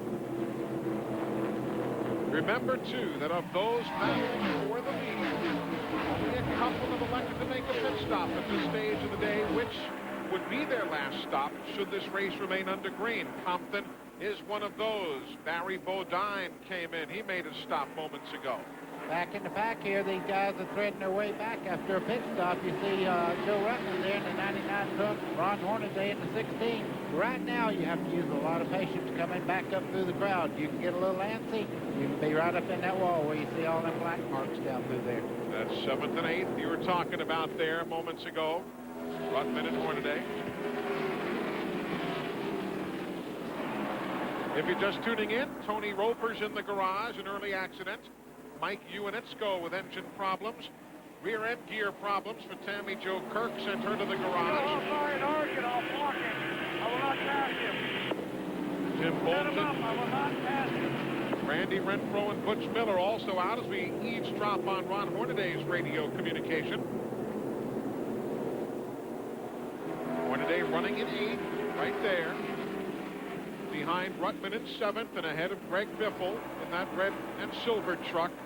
He's running 9th.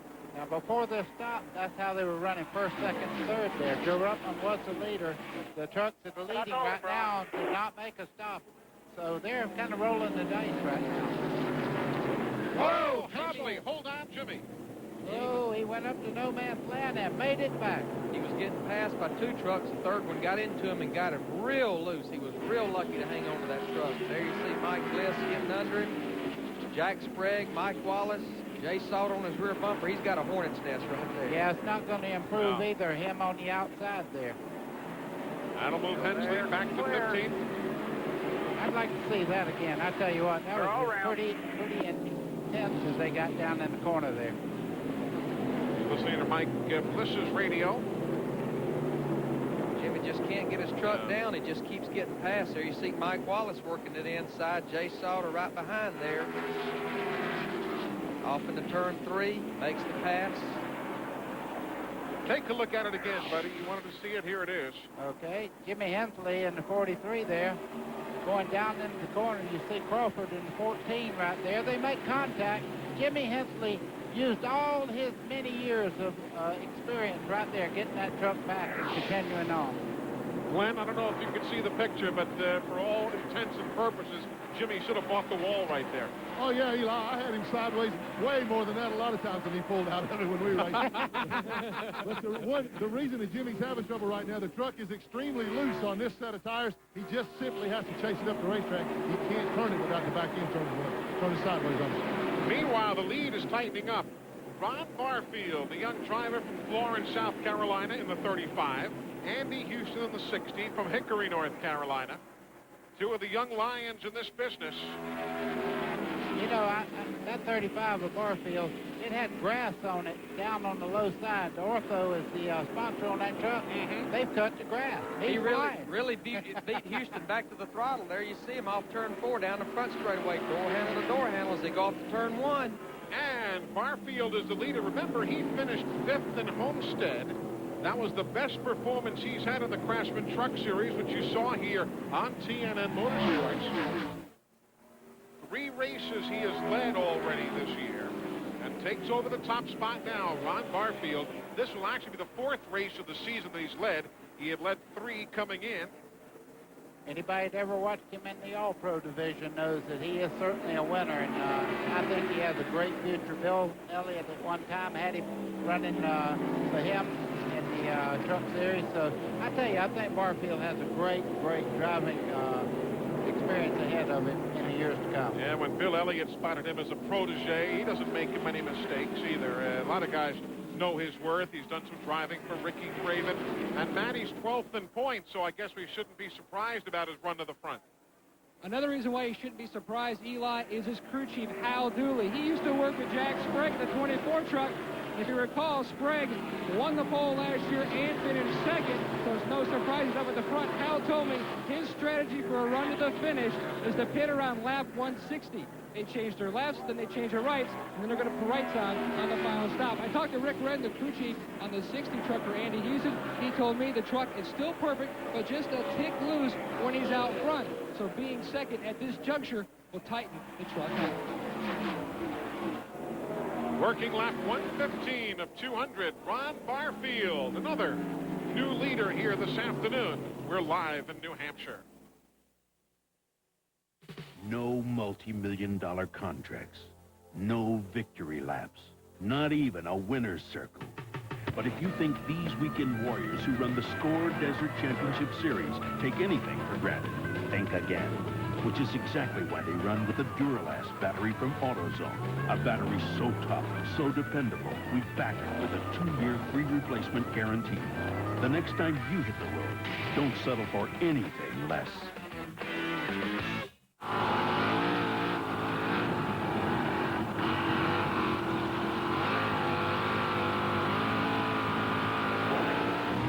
Team Mopar. Parts for sprint cars and your vehicle. Get real. Get Mopar.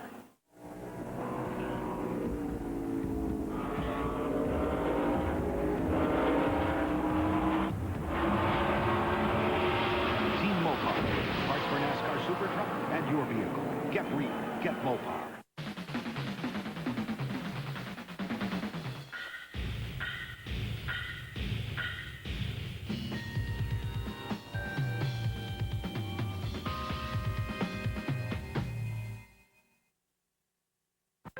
to just art. I am Marion Courvoisier. So, Jerry, why art? Well, I want to keep doing comedy, but language is so... You know what I mean? Sucker. Killer. It's funny, but this kind of humor is so easy. So, if the art doesn't work, will you go back to stand-up? How could it not work? Catch Jerry's stand-up act one last time, because who knows what he'll do next. I'm dying out here. August 9th, watch Jerry perfect his art on HBO and Cox Cable. CMT Stone Country sure is the right place. Especially if y'all like the traditional sound of pure country. Now you got it. CMT Stone Country. Sunday night at 8, 7 Central. The new CMT Request Line, the show where you pick the stars. Terry Clark. You dedicate the songs. To make a request, point your browser to country.com. Turn on to the CMT Request Line.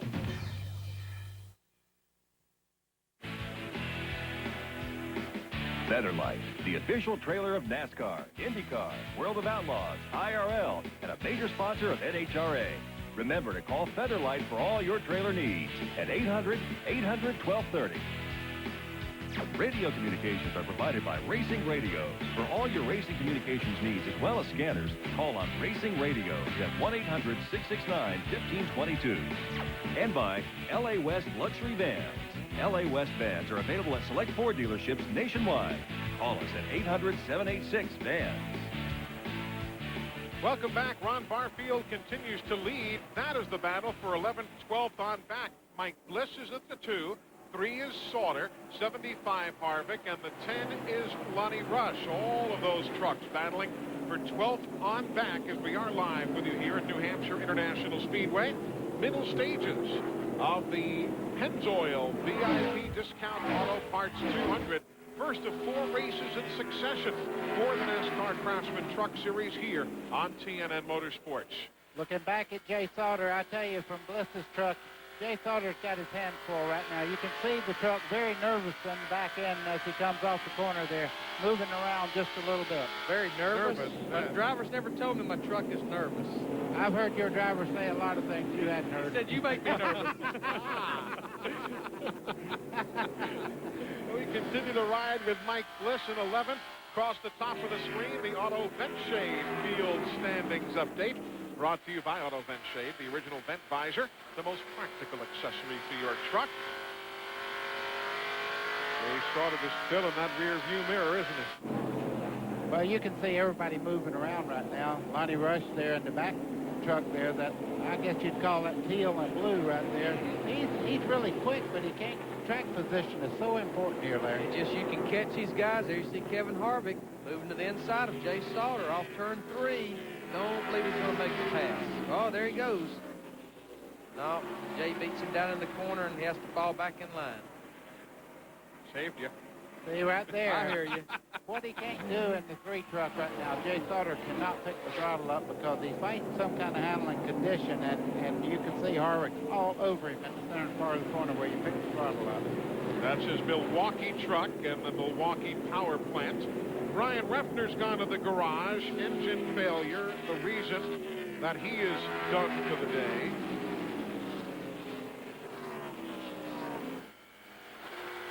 Again, riding with Mike Bliss, looking back. George Sauter, Harvick, Rush, Scott Walters next in line in 15th spot. Then Bob Keselowski running in 16th. See the full rundown across the top of the screen. Looks like the 3 truck gets down in the corner good, but right there, just when it goes to get back to the gas, he can't get back to it. But once he gets up on the straightaway, he holds his own. That's for 12. I hope he knows he's there now, because that is the preferred line right around the bottom. I'd say Jay Sauter's in big trouble. Whoa! They both got loose then. Yep, they both got loose. And meanwhile, Andy Houston swings to the inside of Barfield. And here comes Pirelli to grab second if he can get there. This is the best run that I've watched Pirelli since last year. And when he was running in Las Vegas, it looked like he had to race one there, run out of fuel right near the end of the race. They go around some of the lapped machines as you see Spraker come down pit road.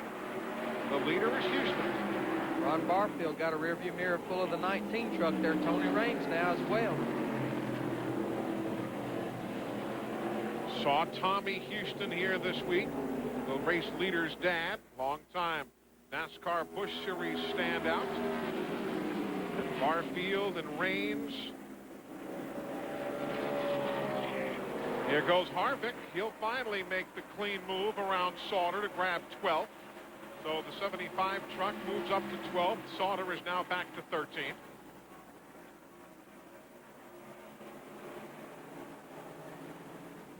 Harvick starting to run down the 2 truck of Mike Bliss right there.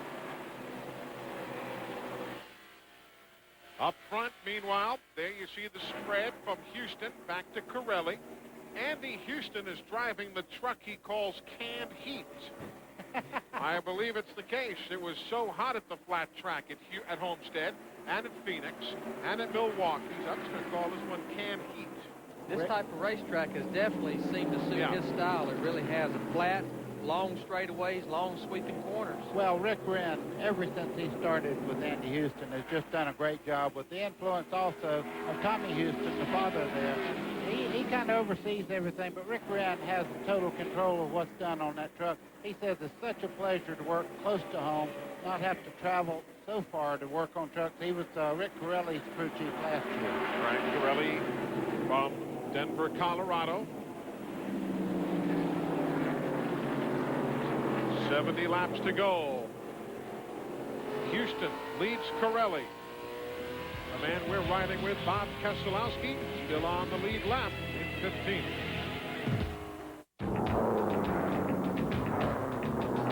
NASCAR team owner Ernie Irvin trusts his vehicles to a team of professionals. You get the same professional service from the team at the Federated Car Care Centers. We're professionally trained by Federated to keep your car in top condition.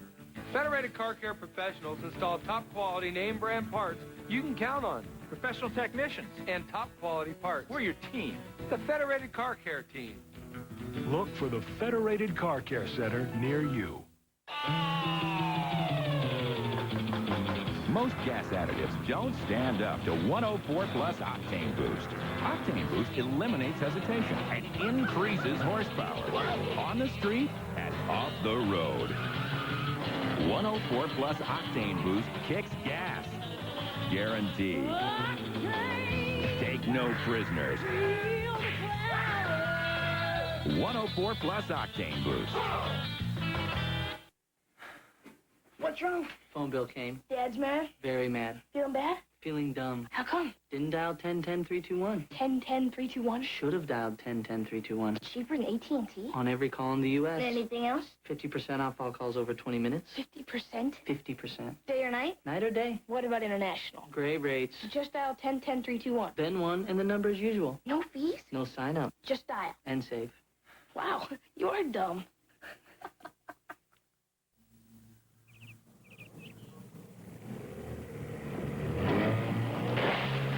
At Plank Road, we don't do everything well. Fortunately, beer is something we do well.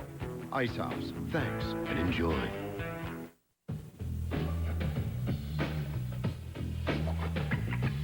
Want 50% more shine stuff?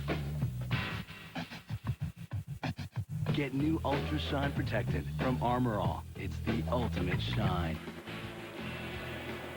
Hey, if you want to check out NASCAR scoring, all the latest NASCAR news, anything about America's most popular sport, check out NASCAR online before, during, or after the races at that computer address, www.nascar.com. It is your 24-hour NASCAR Garage Pass. We are live at New Hampshire International Speedway. Andy Houston, the leader. Rick Corelli, second. Ron Barfield, third. Tony Raines, fourth. Add all their ages together, and you equal the man in fifth, Joe Ruttman. Just kidding, Joe. Joe was bragging on himself yesterday. He said, yeah, I'll take on all of these rookies, and I'll tell you, he's running awfully quick right now. That last shot off turn 2 over there tells you why Barfield's dropping back. He polished the wall over there coming off turn 2, got the right rear right up against the wall, very loose getting out of the corner. They all work their way slowly around the Rick McRae truck, number 42. Hornaday looked like he wanted to take a shot at Biffle, but had to fall back in line because of the lap truck. Hornaday's truck, look at it, really going through the center of the corner right there. He's running in 7th right now. You realize it was a year to this date, to this race, that Fred Graves came on board as the crew chief for that team. His first race was this one in New Hampshire a year ago. Well, Rock of Gibraltar, and I tell you, having a lot of experience up here in the Northeast with this modified himself, Fred Graves brought something to that team they really needed, a lot of stability. Again, when the day began, Sprague was leading Hornaday by 32 points. It's now 28.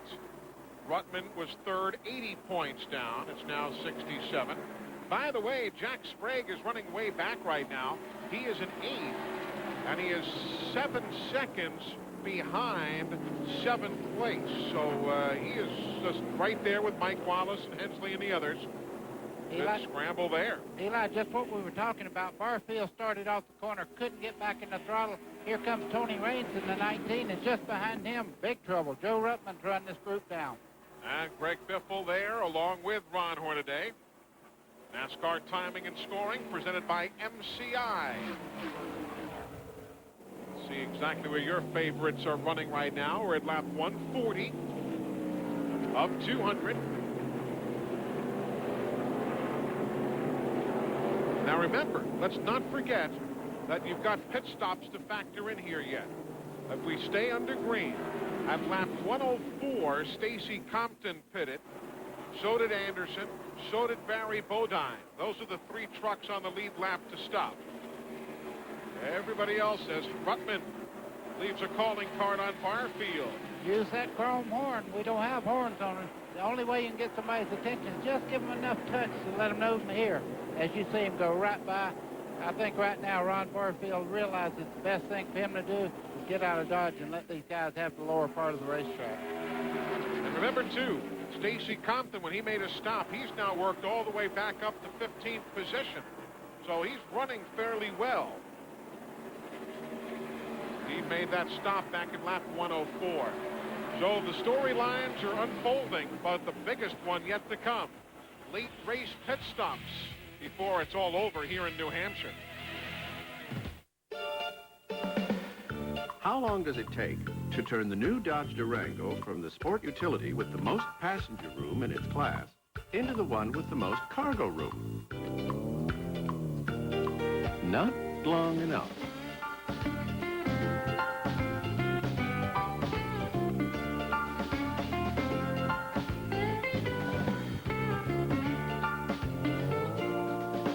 Durango, new ground for the new Dodge. My father was in the garage business, and his father was in the garage business. Well, my father was my mechanic all my life. I've got some old Craftsman tools that are still around, which I love and I treasure. My grandfather and also my father's tools, which nobody could ever buy.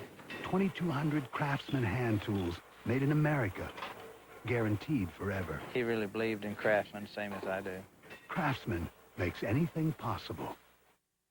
It's good to know that in an era of superstars, big corporate sponsorships, and network TV deals, there's an organization that also cares about fairness and sportsmanship, that realizes its fans are the sole reason for its success, and knows it should never go so fast that it can't slow down if there's a good enough reason. This is NASCAR, and this is the way we've done things for 50 years.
We are back with you here at New Hampshire International Speedway.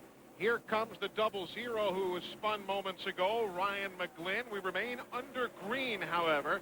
We have seen pit stops in the last few moments for Ron Barfield and for the 2 of Mike Bliss.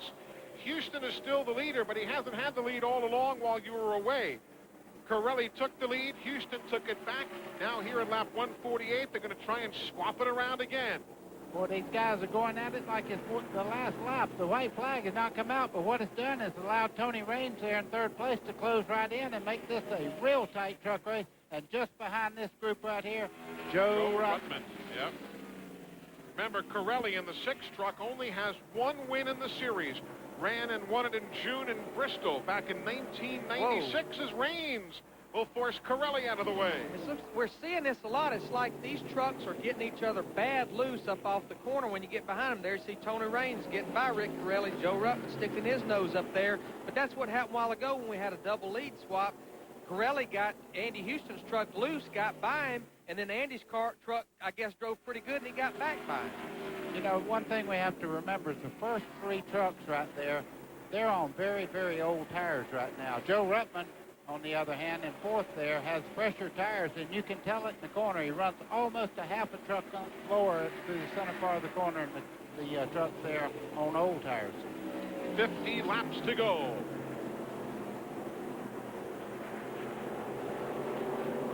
Tony Raines running in 2nd. He was 2nd at Pikes Peak and 4th on Thursday in Indianapolis. A real tough scenario here. We saw Barfield and Bliss in the pits for under a green flag stop, where they've got to be on pins and needles, is hoping all the other leaders pit should we get a caution flag, because if a caution comes right now, they're going to be at least a lap down. There you see the rundown, brought to you by Napa Auto Parts. At Napa, we keep America running.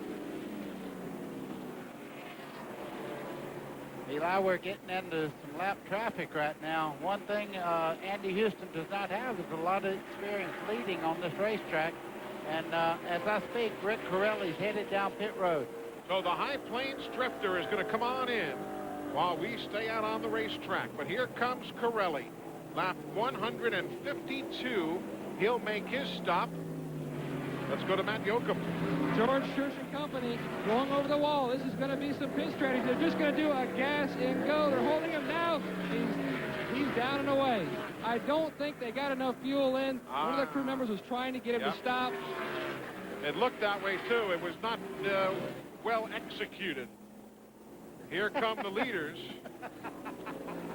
Andy Houston going around Rick McRae's truck. That 442 team, McRae, when they were coming here, the straps inside the big transporter came loose, and the truck started bouncing around. They unload the truck here and had all sorts of damage all over it. It was clean when they put it in, and then they lost their crew chief this week. They had a big change in the team.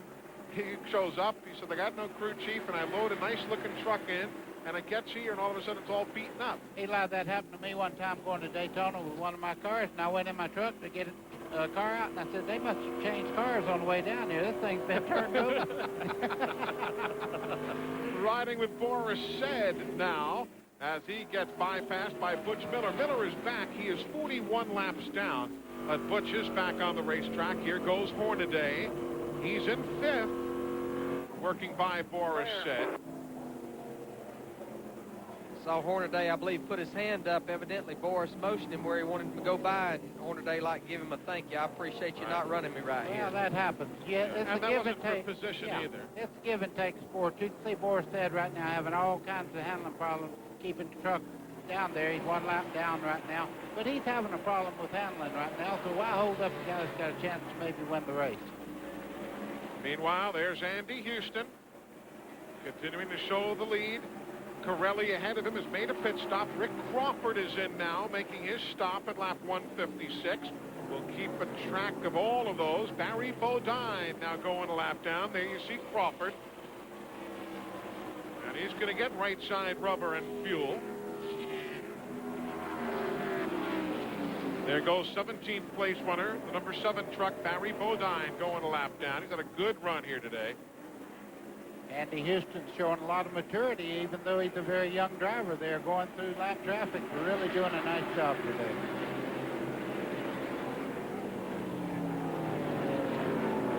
And pit stops are going to have to be made before this one is over. And with the chance of sounding repetitive, remember, if you're used to watching this series, they no longer have that halftime break at a racetrack that has a full complement of pit stalls like we have here at New Hampshire. So they are pitting on the fly as they go, just like their brothers in the NASCAR Winston Cup and NASCAR Busch Series and all the other touring series. Tony Raines in the 19 there, the 99 of Joe Ruttman, Greg Biffle, all of them running for position right here. Ruttman looks to the inside. Tony Raines gets a great drive off the corner. Both of them in forwards down through the back straightaway there. Battle for second place. Lap 158 on the board. 200 make up the distance. Andy Houston continues to lead on TNN Motorsports. Quarter cable belt sanders are used by the world's foremost woodworkers. Our routers are found in fine cabinet shops everywhere. The frame saw is the lightest, most powerful circular saw available, and our cordless drills have power to spare. Fact is, Porter Cable builds the perfect tool for any woodworking project. And some projects that hardly involve wood at all. Porter Cable Power Tools, when you're truly passionate about your work. A lot of industry experts told us that the passenger side was the best place to add a third door. We got still more advice insisting that the driver's side was the only logical choice. But as you can see, we let it all go right in one ear and out the other. Introducing the new Dodge Ram Quad Cab. The rules have changed. Here comes Tony Raines as pit stops are now the name of the game. Lap 161. Raines comes in. You're clear. He has an easy run down the pit road. He's totally empty right now. And whereas Corelli's team made problems in their fuel fill, looks as though Raines is going to have a good stop here. No tires, as you can see, just taking on fuel and right back out. And here comes Andy Houston. Here comes Andy Houston. It'll give Greg Biffle the race lead now. Andy Houston is in lap 163. He'll come into the attention of Rick Wren and the crew. Matt Yoakum. Rick Wren and the guys dance across the wall. Andy had to pull it into his truck with a little bit loose. It's no wonder he has over 100 laps on the right side tires. He has stalled the truck. Remember, from T&L engine spring either to the vent over the end of the front. He's cutting the motor, and he's down and away. So there's the stop, 14.6 for Andy Houston's team. Lap 163, Greg Biffle takes the lead at 164.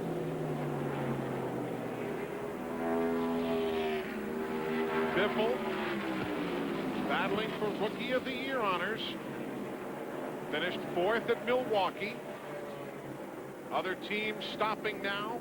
Jimmy Hensley is in. Kevin Sawinski is in.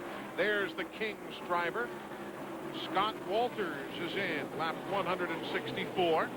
For those of you who are just watching racing for the first time, the King is Richard Petty.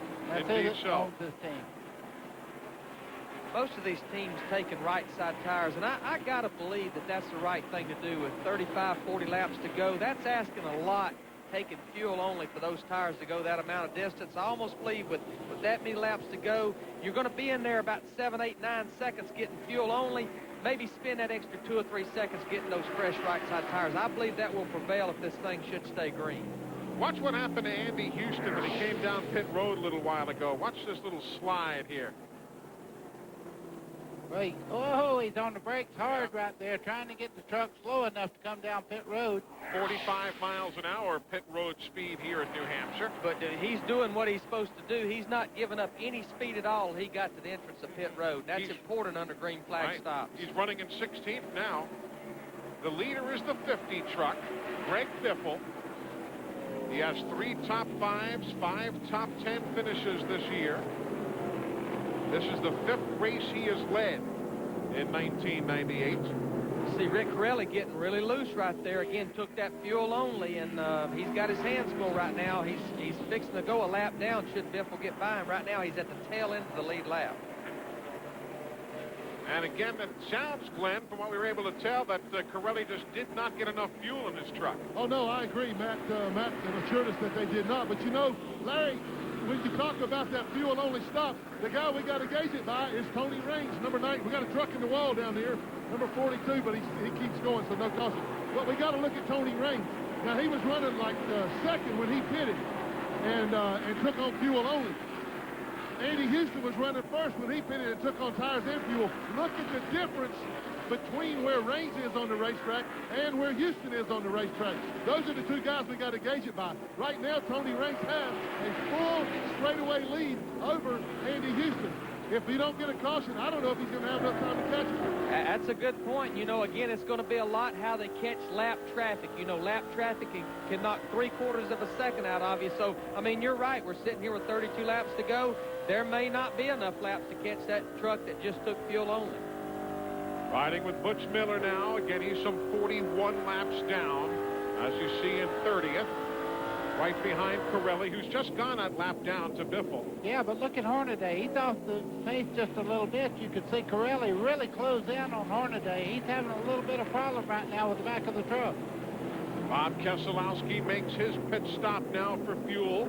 We're at lap 169. There he is. Right side tires on that Mopar truck. Problems at the right front. Problems at the right front for Keselowski's team. He came in 14th, and that's costly.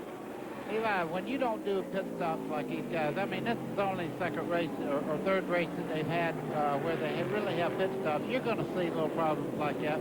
Main thing, they're learning for the future, so it's very important that they have these pit stops just like that. It also gets the drivers, when they do move up into another division, they're prepared when they make a pit stop.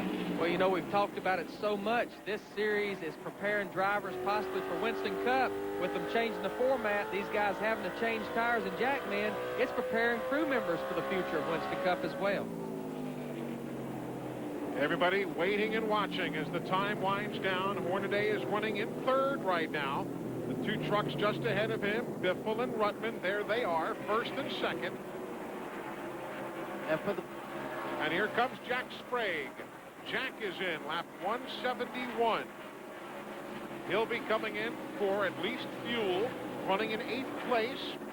Here's Lonnie Rush following him down the pit lane.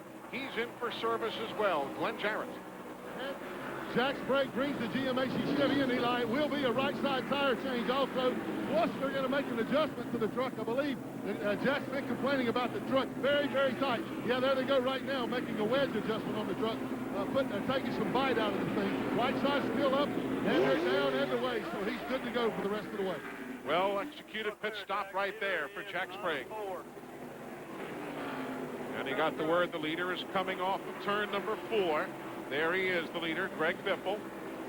You know, I was watching Ron Hornaday just behind these two guys here. He was in lap traffic a while ago when he got sideways. That truck's running very well now for people at home that pull for Ron Hornaday on a weekly basis. He's back up to speed pretty well now. You know, I don't think Jack Sprague and his crew had much of a choice on changing those right sides because the last 2 stops, I think they had actually opted to change left, so they had a lot of laps on their right side tires. Ron Hornaday now slows. Here he comes. Jay Sauter is in as well. Lap 174. Sauter, they go to the right side. Hornaday will be going by as well. He'll be taking a stop here under the watchful eye of Fred Graves. And Matt, right side's there. Hornaday has relayed the crew chief Fred Graves. The truck is loose and checking the tires. We're putting fuel, and he was thinking about just doing a gasoline stop, and he is down and away. I think what we saw there, guys, was a miscue. I don't think the front tire changer knew it was going to be fuel only. Boy, we saw a right front tire changer go out there, and that was it. Yeah, but that's a great part of having radio communications. They hollered to the right front guy and said, get back over here, and he went right back across, so no harm. And he did get the lug nuts put back on that he took off. That could have been the real costly situation right there. So now Biffle Everybody waiting and watching. Here comes Kevin Harvick down pit road. He's in at lap 175. Mike Wallace, our pole sitter, he comes in. And he was too quick coming down pit road. It'll be a 15-second penalty for Mike Wallace. It'll be a hold. You see the official coming in front of the truck right there. They'll hold him, Glenn, for 15 seconds. Yeah, it came in a little too hot. They're going to do a right side change with fuel, but that's not their problem. They got all that done in way less than 15 seconds. But he's got to wait. You see the official hold the hand up right there. Nothing you can do but sit there, wait, and fume a little. And that 15-second count starts when the truck is finished being serviced. That's the sad part about it. They had to get fuel in, and you saw he did not hold his hand up till they was done with the work on the truck. That's what really hurts.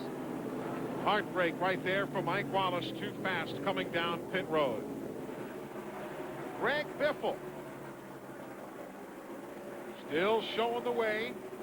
People in Portland, Oregon have to be standing up cheering right now. This guy has raced 1,000,000 miles out there, and I tell you what, he's doing a grand job today of keeping that truck right where it ought to be, and that's in front. He finished 7th at California, finished 7th at Indianapolis Raceway Park.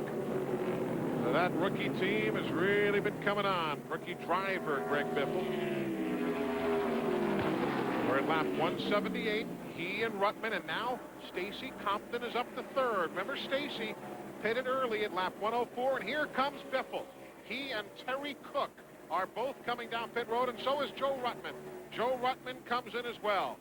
These were expected stops, lap 179. It'll be 180 right there as Biffle records another lap going across the start-finish line on pit road. So he's in at 180 along with Ruttman, and that gives the lead to Compton. Glenn Jarrett.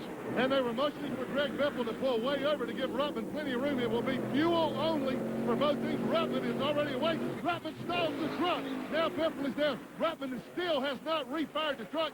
Biffle turns it sideways, getting out of here, and beats his teammate out. Oh, Joe Ruttman had him beat plenty of time, but he stalled the truck. My goodness, how one's fortunes can change. And now we're 20 laps from the finish, and the 86 is the leader. We said it might just pay off, making that stop at lap 104. The RC machine is showing the way right now. We're back to wrap it up from New Hampshire. Compton looking for his 2nd win of the year. We'll talk about it when we come back. What can I do you for, young fella? Just a filter. Just a filter. Did anyone else hear that? Son, you might think you're going to live forever, but you put inferior oil filters in your engine, and it's not long for this world. Look, nothing's more dependable than America's #1 filter, Fram. You'll thank me someday. Ah, youth. Fram oil filters. Pay a little more now, or pay a lot later.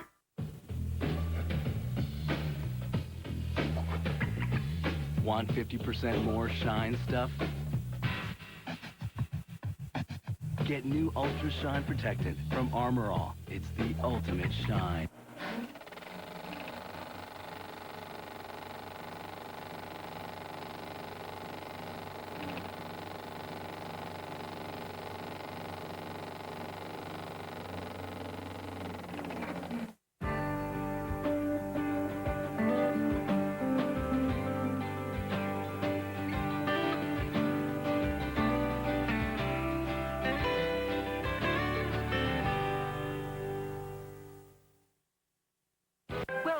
Just art. I am Marion Courvoisier. So, Jerry, why art? Well, I want to keep doing comedy, but language is so... You know what I mean? Sucker. Killer. It's funny, but this kind of humor is so easy. So, if the art doesn't work, will you go back to stand-up? How could it not work? Catch Jerry's stand-up act one last time, because who knows what he'll do next. I'm dying out here. August 9th, watch Jerry perfect his art on HBO and Cox Cable. Grand Ole Opry. All 9 acres of the hotel's lush tropical rainforest are here for you to enjoy. And on select days, you'll even get a chance to spend an afternoon with me and some of my celebrity friends. So call for reservations now. 1-800-316-1316. Opryland Hotel's end of summer packages start at just $189 per person. Call now, 1-800-316-1316, and have more fun in the last few days of summer than you've had in the last 3 months. We are back. Greg Biffle is the race leader as everything has cycled back around now during pit stops. Moments ago, we saw the stop made by Stacy Compton, and there it is as it unfolded back at lap 181. Yep, he's coming in to get his fuel, as you can see, just taking on fuel. They did not jack the truck up. About a 7-second stop. He didn't need much fuel at all just to go those last 15 laps, but I really missed it on that, buddy. I thought he could go the distance. Meanwhile, Rick Corelli is back in for fuel and right side tires. There you see him leaving the pits. Wayne Anderson has also been back on pit road, but Greg Biffle has taken the lead again here at New Hampshire, 15 laps away from posting a victory for a rookie, a Cintas rookie, here on the NASCAR Craftsman Truck Series. And it's a comfortable lead. I'm looking at the truck, and I tell you, he's just smoothing it around right now, taking it very easy on the tires, maybe diamonding the corners just a little bit, not putting a whole lot of pressure because nobody's putting any pressure on him. He has about a half a straightaway lead right now over Rutland. Yeah, he has about a 2 or 3 second lead. The biggest thing that could come into play, though, is lap trucks. That's what can really hurt you right here.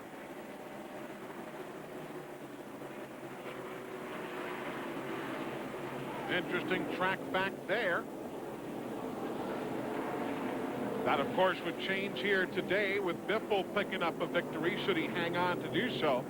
He'd be the first rookie since Randy Tolsma here on TNN a year ago in Bakersfield, California, to post a victory. Here's a good scramble for third spot now. 60, Andy Houston wants it. Tony Raines in the 19 has it. That's for third and fourth. Look at Houston get that great drive out of the corner. Forward bite galore down the straightaway. He made it look very easy. Tony Raines did not get off the corner very well there. Houston's tires only 2 laps newer than Raines, so it wasn't really the factor there. Just a better handling and better working truck at this stage of the afternoon. 12 laps from the finish.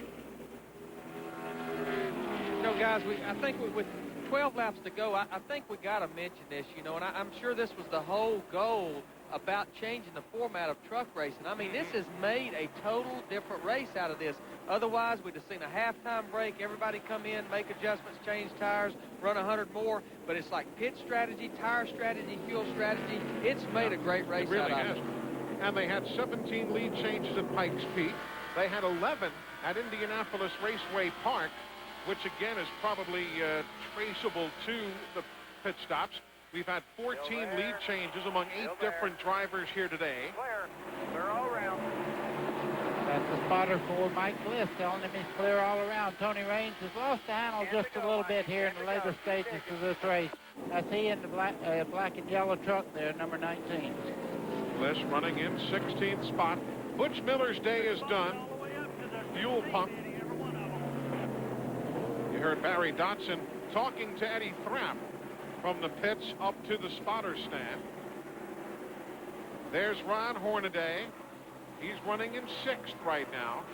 Sprague, by the way, is running in 9th, and the two fellas in that feud have really been pretty clean. They haven't really been near each other much of the day, Matt. Eli, Ron Hornaday is beginning to fade a little bit. He reported to crew chief Fred Graves. He thinks he may have a rear end going away. Fred said, look, think of the big picture. The points, just try to nurse it home. So that's what he will try and do, as both the Boris said and Stacy Compton close in. Eli, for the people back home, when you're talking about a gear going out, what happens is it starts to burn up and get hit holes in the gear itself. It starts to vibrate and smell very high. So he knows he has a problem right now. He's trying to nurse it home. Barry Bodine makes a pit stop at lap 192. He had pitted on 104 along with Compton. Interesting, he was able to go, 11 laps further than Compton, but still couldn't make it to the finish. know, sometimes once everybody else is pitted, sometimes the best thing you can do if you know you can't make it to the end, look at this battle here. That's a good one. Again, you've got Hornaday ahead of Compton, ahead of Hensley. That is for position. That's 6th, 7th, and 8th, and here comes Compton. Well, Hornaday out there with the gear going out. He's just trying to make it to the finish right now. He won't be much of a contest for these guys to get by. As I say that, he runs in the back of Compton. Compton a little shot there. Just for good measure. Another one looking. It'll be 5 to go next time by. Hensley down on the bottom, just below the yellow line, pulls even. You see Hornaday as he gets back in the throttle, though, he's just not up to speed. And just behind him, who do you think coming? His nemesis of all time? Yep, Jack Sprague. Just when we said they hadn't been together today. That's right. All of a sudden, they get together here. If anybody says anything, we've got the radios to listen to. And a 3-second gagger. Kevin Harvick, this is a battle for 8th, 9th, and 10th right here. Sprague clears Hornaday. There you see Kevin Harvick pulling to the inside. Hornaday just really got his hands full right now. Oh. And, of course, every single set of eyeballs in this whole racetrack staring at those two trucks right now. But they go about their business very cleanly there. Coming up on 4 to go next time by for the leader, Greg Biffle. There's Andy Houston. He's running second. And he's still, right now, a goodly distance back, about 0.8 of a second behind the race leader.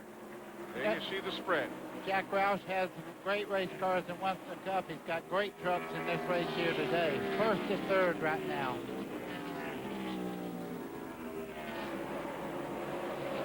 You know what? Andy Houston's really coming on. Yes, holy cow, a couple of rookies here. Oh, and Biffle about bobbled into the wall there. How about this for a finish? They're battling for the lead in the Cintas Rookie of the Year, and all of a sudden they're scrambling for the win here in New Hampshire. Two young Turks going at it. You can see a little contact there as they head off turn 2. Andy Houston driving his heart out. He's come from nowhere after the pit stop.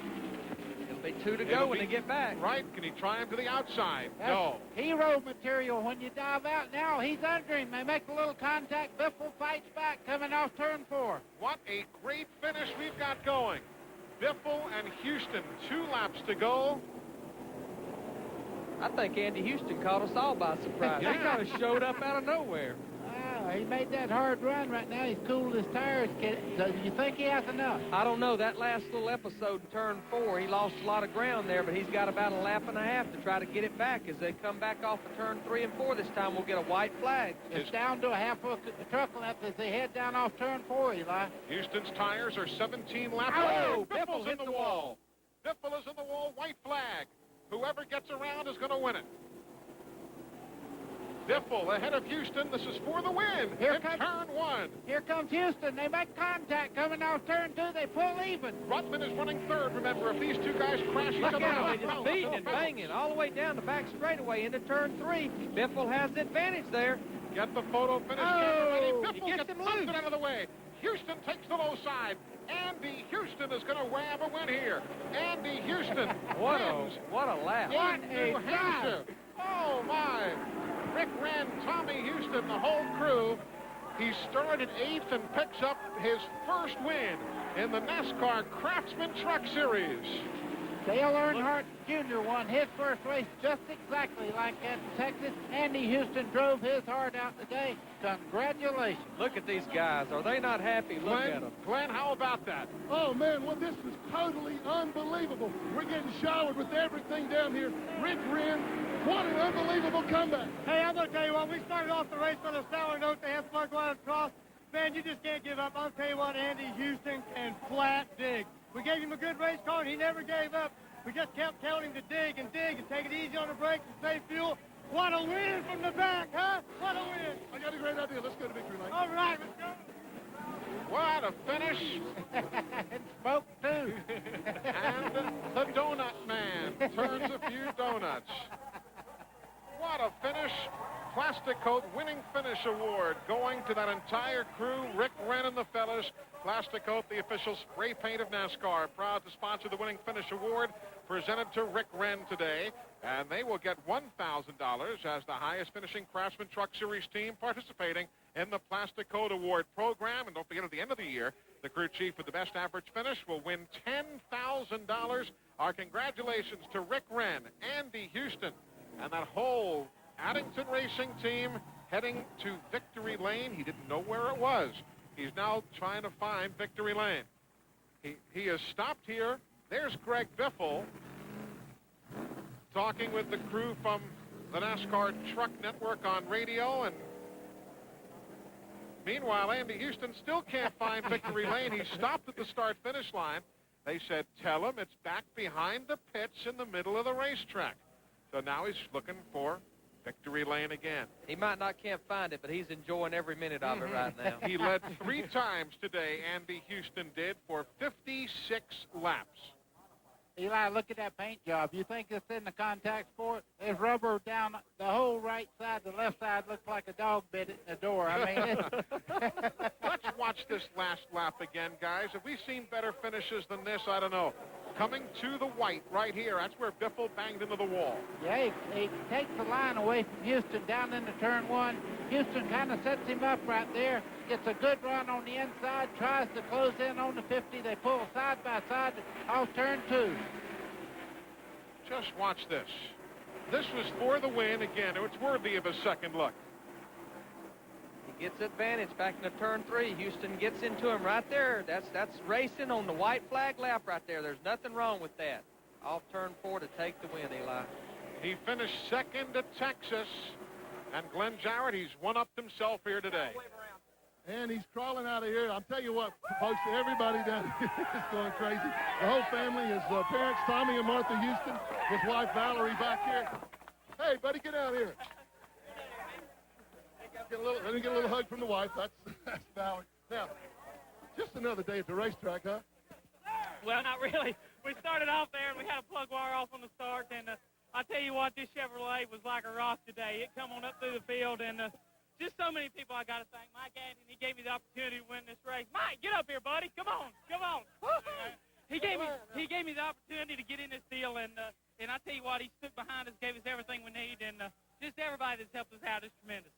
Rick made a great call there at the end. You had to have right side tires. You had 100 laps on them.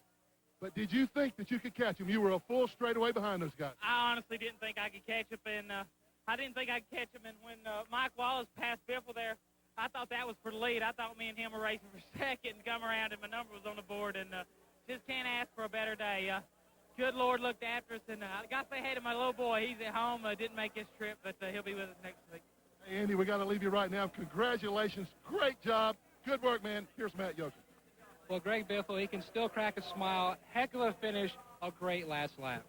Yeah, it was. You know, the problem was I didn't know Houston was on the lead lap, and I saw him in the mirror back there, and I thought the whole time Joe Ruttman was the second-place car back. But, you know, the crew did such a great job. The Granger F-150 ran perfect today.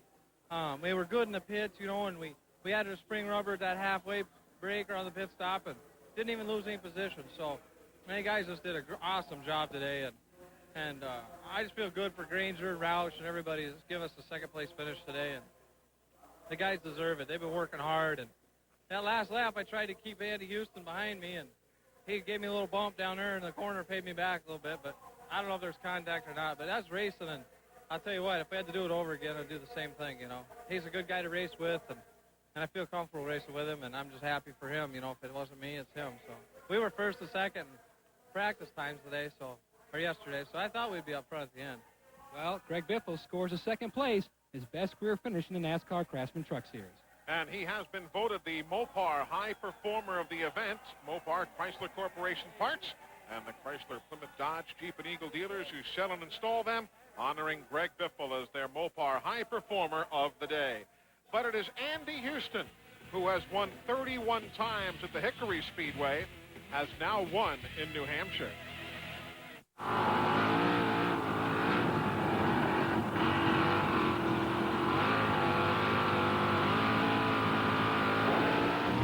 Team Mopar. Parts for sprint cars and your vehicle. Get real. Get Mopar.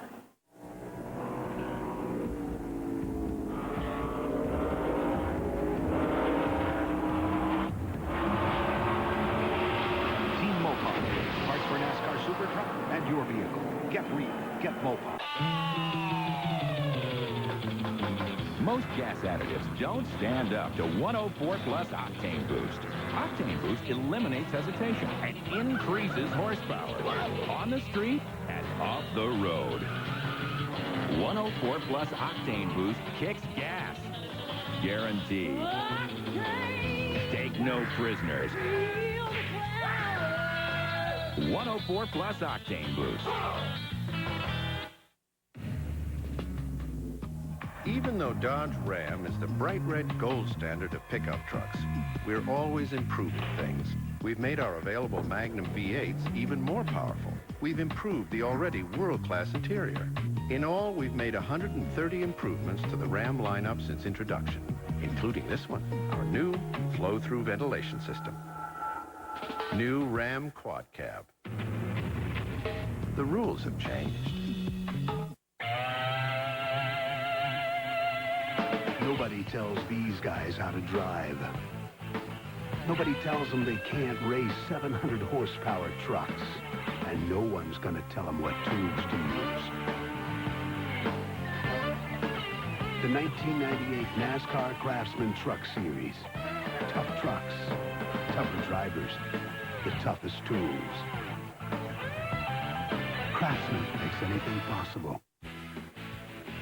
TNN Motorsports live coverage of the Pennzoil VIP Discount Auto Center 200 has been brought to you by Mopar, Chrysler Corporation Parts, and the Chrysler Plymouth Dodge Jeep and Eagle dealers who sell and install them. And by 104 Plus Octane Boost. Feel the power guarantee. Boy, what a finish. What a finish here in New Hampshire. Couple of rookies ahead of a veteran and another youngster, Ron Barfield. Solid runs all the way there. Jay Sauter backslid to 11th finally, and Mike Wallace 14th. You know, the big thing, again, two rookies battling like that just for those last two laps, beating and banging, but yet, I mean, racing each other clean as you expect them to on the white flag lap, and you got to give a call to that crew, getting that plug wire back on there early and getting him back in contention to win. Eli, what we have now is just what they have in the Busch Grand National Division. You have these young guys that are really making themselves known right now, and this is good for the sport. I'm glad to see Andy Houston Biffle do such a great job today. There's a super run for him, super run for Houston. Everywhere you look, some solid performances. As for Hornaday and Sprague, they kept their distance, and both came out with good finishes. For over 60 years, Mopar Parts Division of Chrysler Corporation has been building a name for itself. Of his first Southern 500 NASCAR race. The only name guaranteed to perform in Chrysler Corporation vehicles. Dodge Plymouth Hemi-powered cars finish first, second, and third. On the track or on the street. Big Daddy Doggone It has broken the 270 miles. Always insist on Mopar parts. Alderman and Jeffrey on finish one. Get real. Get Mopar.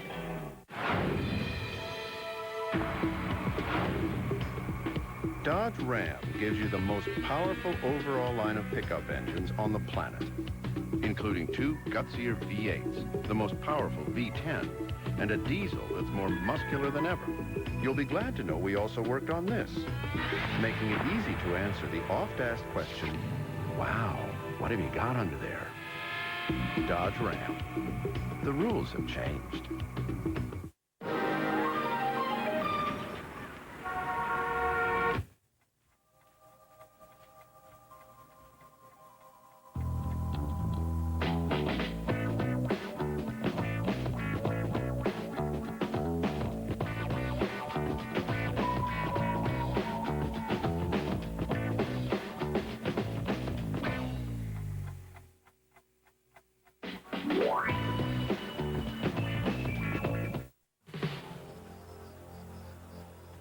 While these two trucks appear to be exactly the same, there is, however, one measurable difference.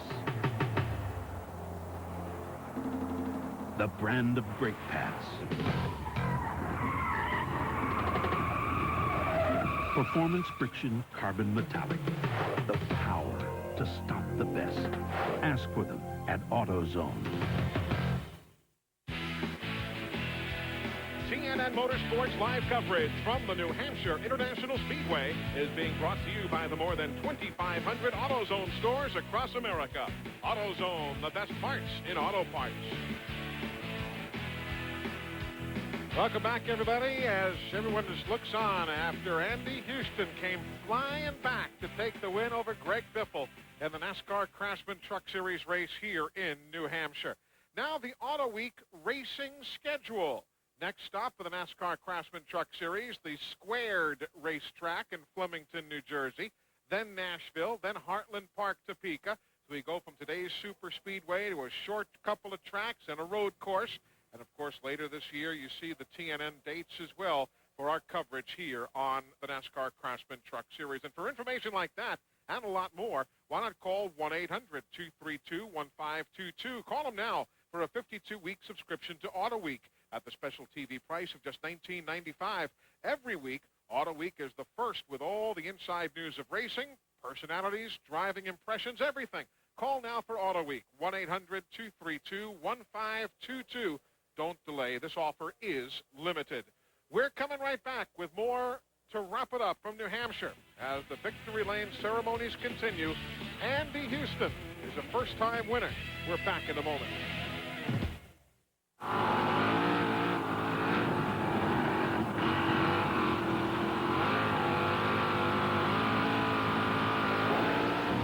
Team Mopar. Parts for sprint cars and your vehicle. Get real. Get Mopar.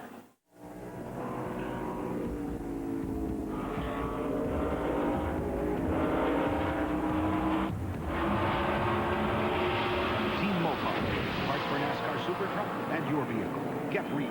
Get Mopar. Home Depot is very serious about paint. We want to be your paint store. We have drop cloths and sponges and brushes. It's a paint store. We have a paint store within the Home Depot. Everything that you'll need to paint, we'll have it in the store. We have the products and the product knowledge that the paint stores have. Waterproof your wood with Bear Stain. Its protective coating shields against the effects of ultraviolet light and mildew, so it prevents shrinking, warping, and cracking.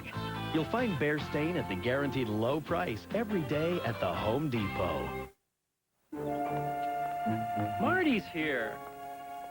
Okay, let's see a fuel injector for a Ford Probe. Multi-port? It's too easy. How about a gasket for a Yugo? With sealer? EGR valve for 74 Gremlin. See you tomorrow, Marty. Get 4 of our 35,000-mile tires. Any size, only $99. Or double your mileage with 4 70,000-mile tires, just $169. Pep Boys. Cars like us. People love us. Cal, sir, I'd like to get my hands on her. Oh, yeah, I'd love to put her in drive. Say hello to the Blank Road Dream. Coming to a track near you. Thanks, and enjoy. There's nothing like the feeling of a new car.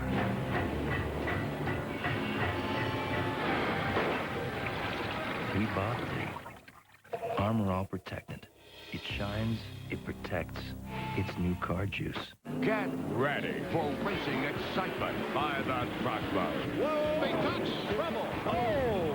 Wow. This is a super battle for the lead. Wow. Man. It's the NASCAR Craftsman Truck Series, where everybody makes an express run, but only one delivers. See the Stevensfield Genuine Car Parts 200 live Saturday at 4 Eastern, 1 Pacific. And it's only on the leader in motorsports coverage, TNN Motorsports. Welcome back, everybody. New Hampshire International Speedway under the flags of Canada and the United States. So many of our neighbors from the north make their way down to the Granite State to enjoy NASCAR racing. Joe Ruttman thought he might be a bigger factor down the stretch. Came home third. Not a bad run, but for part of the day, guys, he was clearly the quickest truck on the racetrack. I think track position had so much to do with what happened to Joe Ruttman today. He lost a little bit on a pit stop. You see the truck there. It's very unusual to run the race that he run, not a scratch on the right side. Let's take a look at how the point standings look now. That's how it's all finally come to a close on the day. 40-point spread between first and second. 57 back, and then, of course, a goodly distance to Raines and Compton. But remember, the day began with a spread of 32 points. So actually, Jack Sprague ends up picking up 8 points on Ron Hornaday, and Joe Ruttman was 80 points down. So that has closed up just a tad. But good, solid race, and I'm looking forward to heading to Flemington next weekend to see the NASCAR Craftsman Trucks yet again. we can't talk you into going with us. Oh, Larry. I'd love to. I'll be in Topeka, though, in about 3 weeks, so I'll look forward to the road course race there. I think anybody that watched today realizes that there's a big future in NASCAR for the truck division. I enjoyed it. I think it's one of the most competitive races I've called all year long. This really was one thing we talk all the time about. Where's the next generation of racer coming from? They can start here. They can start right here. Exactly right. All these fellows who have come up, Biffle through the NASCAR Featherweight Southwest Tour, was where he made his name originally, and so on. Lots going on as far as racing. A lot of youngsters going on, and you'll be talking and hearing more about them as the years continue. Larry Mack, always a pleasure. We'll see you in Topeka in just a few weeks' time, and go out there and do some more good work on the NASCAR Winston Cup Series. Looking forward to it. Always a pleasure to be with you guys, especially calling a race like we had today. Win one before we get back together. Now, we'll have a lot of fun if we do that. And, Buddy, we'll be seeing you in Flemington, one of the tougher little short tracks in this country. I guarantee you can find out who can drive a race truck next weekend. It's a great race. I really enjoyed today. Can't wait till next week. Andy Houston right there takes the win over Greg Biffle. Joe Ruttman will finish third. Ron Barfield fourth. Tony Raines came home fifth. Jimmy Hensley was sixth. Evan Harvick seventh. Jack Sprague was eighth. Stacy Compton ninth. And Ron Hornaday 10th. But a lot of happy fellows there as Andy Houston picks up his first victory and leaves his mark on the asphalt here at the New Hampshire International Speedway. For Buddy Baker and Larry McReynolds, for Glenn Jarrett and Matt Yoakum, I'm Eli Gold. Thanks so much for joining us. We'll see you next weekend in Flemington. But today, the honors go to Andy Houston, the winner in New Hampshire. So long, everyone.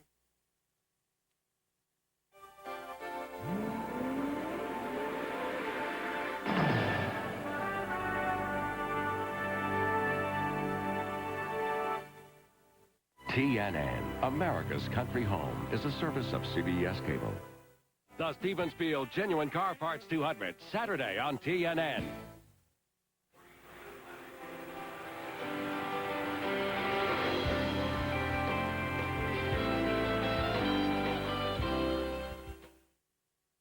It's my understanding that with cable TV, additional outlets don't cost much at all. I have no knowledge of that, Senator. But if a customer buys a DBS system from you and wants a separate receiver for each set, that could get pretty expensive. Why would anyone want more than one television in their house? In fact, these DBS receivers can cost several $100s each. Do I have to answer that? Isn't it true that additional outlets with DBS can be much more expensive than cable TV? Is that a fair question? With Cox Standard Service, programming on additional TVs is free. Cox Communications. Expect the best. How is that a fair question? Wonderful. Turn on to the CMT Top 12 Countdown this weekend. It's time for you to make your request for the CMT Request Line. Here's how. Hi, I'm Mindy McCready. Call 1-900-288-4CMT now and tell us which video you want to see on the next CMT Request Line. Make your request now and then turn on to the next CMT Request Line. The following is a special presentation of TNN Motorsports. Green flag. The 1998 NTV Trans Am season has been explosive. The rookie trio of Neville, Thompson, and Cavalli has been a youthful surprise. Veteran Brian Sebo just wants his first big break. The dominant package has been the AutoLink Corvettes. They finished side by side in Mid-Ohio. Today they slide into Minnesota to go racing in the streets of downtown Minneapolis.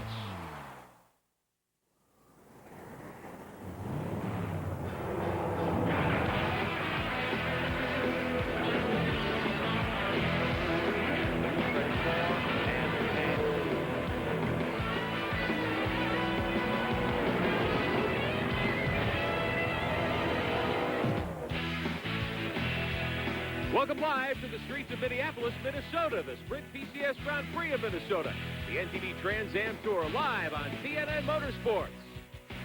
A sun-splashed Sunday afternoon. Hello again, everybody. I'm Rick Benjamin, alongside 1989 Series champion Dorsey Trader. Street racing once again, Dorsey, for these Trans Am Warriors, round 6 of the current season. We come here to Minneapolis, and once again, everybody's chasing Paul Gentilozzi. What can some of these other drivers do to put heat on him and steal a victory today? Well, they got to knock him off his pedestal, get his game plan knocked down. You know, he's just been dominant all year long. they've got to apply pressure from behind. Somebody's got to get behind him, fill his mirrors, duck to the inside of him, worry him to death, make him make a mistake. So far, no one's been able to do that. One driver who had a lot of success, though, the last time these cars ran a straight course in Detroit a few weeks ago, up front on the grid today, and he's a local driver, too, standing by with our Greg Creamer. Absolutely right, Rick. Leighton Reese is in this car right here. This race is so important for him. This car's built right here in Eden Prairie, Minnesota, in Leighton's garage. And Leighton, this race hasn't traditionally been too good to you, but a second at Detroit, the last street race, your first Fast 5 qualifying effort up here in fourth. Can you run at the front for the rest of this one? Well, we're going to play it a little conservative at the beginning. I'm going to have to drive like a taxi cab driver with my head on fire at the end, though. So I think the pace will slow down at the beginning, and we should be there at the end if we don't hurt our tires. Obviously, gentlemen, he is very, very much after a podium finish here at home. As we look at the front row today, a classic motorsports situation. Ford on the outside of the front row, Chevrolet. Paul Gentilosi's machine on the pole once again. Let's find out more about the front row starters today. Here's John Bisignano. Well, Brian Simo got his Mustang on that front row by working very hard to develop its drivability. He's very confident that he can give some real competition to this man, Paul Gentilosi. 5 poles and 4 wins, Paul, but the competition has never been closer. Well, John, every week these other guys get closer to the combination that lets them challenge me. I hope today they're not too close. Too close is going to be snug up here. They're going to be running hard through the streets of Minneapolis. This is a racetrack that has not been kind to Paul Gentilosi the first 2 times this event has been run. This is the 3rd annual Sprint PCS Grand Prix of Minnesota. We're live on TNN Motorsports. We'll be right back. Marty's here. Okay, let's see a fuel injector for a Ford Probe. Multi-port? It's too easy. How about a gasket for a Yugo? With sealer? EGR valve for 74 Gremlin. See you tomorrow, Marty. Get 4 of our 35,000-mile tires. Any size, only $99. Or double your mileage with 4 70,000-mile tires, just $169. Pep Boys. Cars like us. People love us. Rusty, it's a woodchuck and he's hurt. Rusty, it's up to you.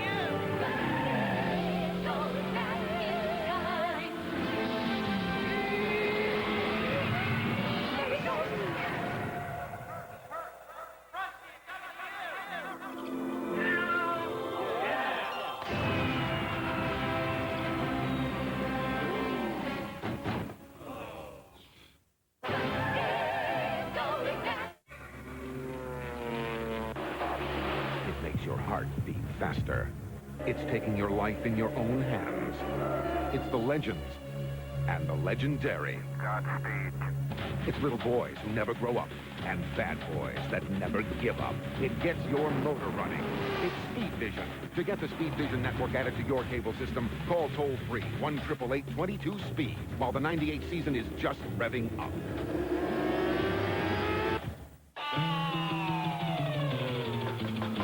Most gas additives don't stand up to 104 Plus Octane Boost. Octane Boost eliminates hesitation and increases horsepower on the street and off the road. 104 Plus Octane Boost kicks gas.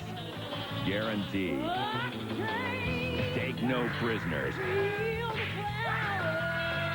104 Plus Octane Boost.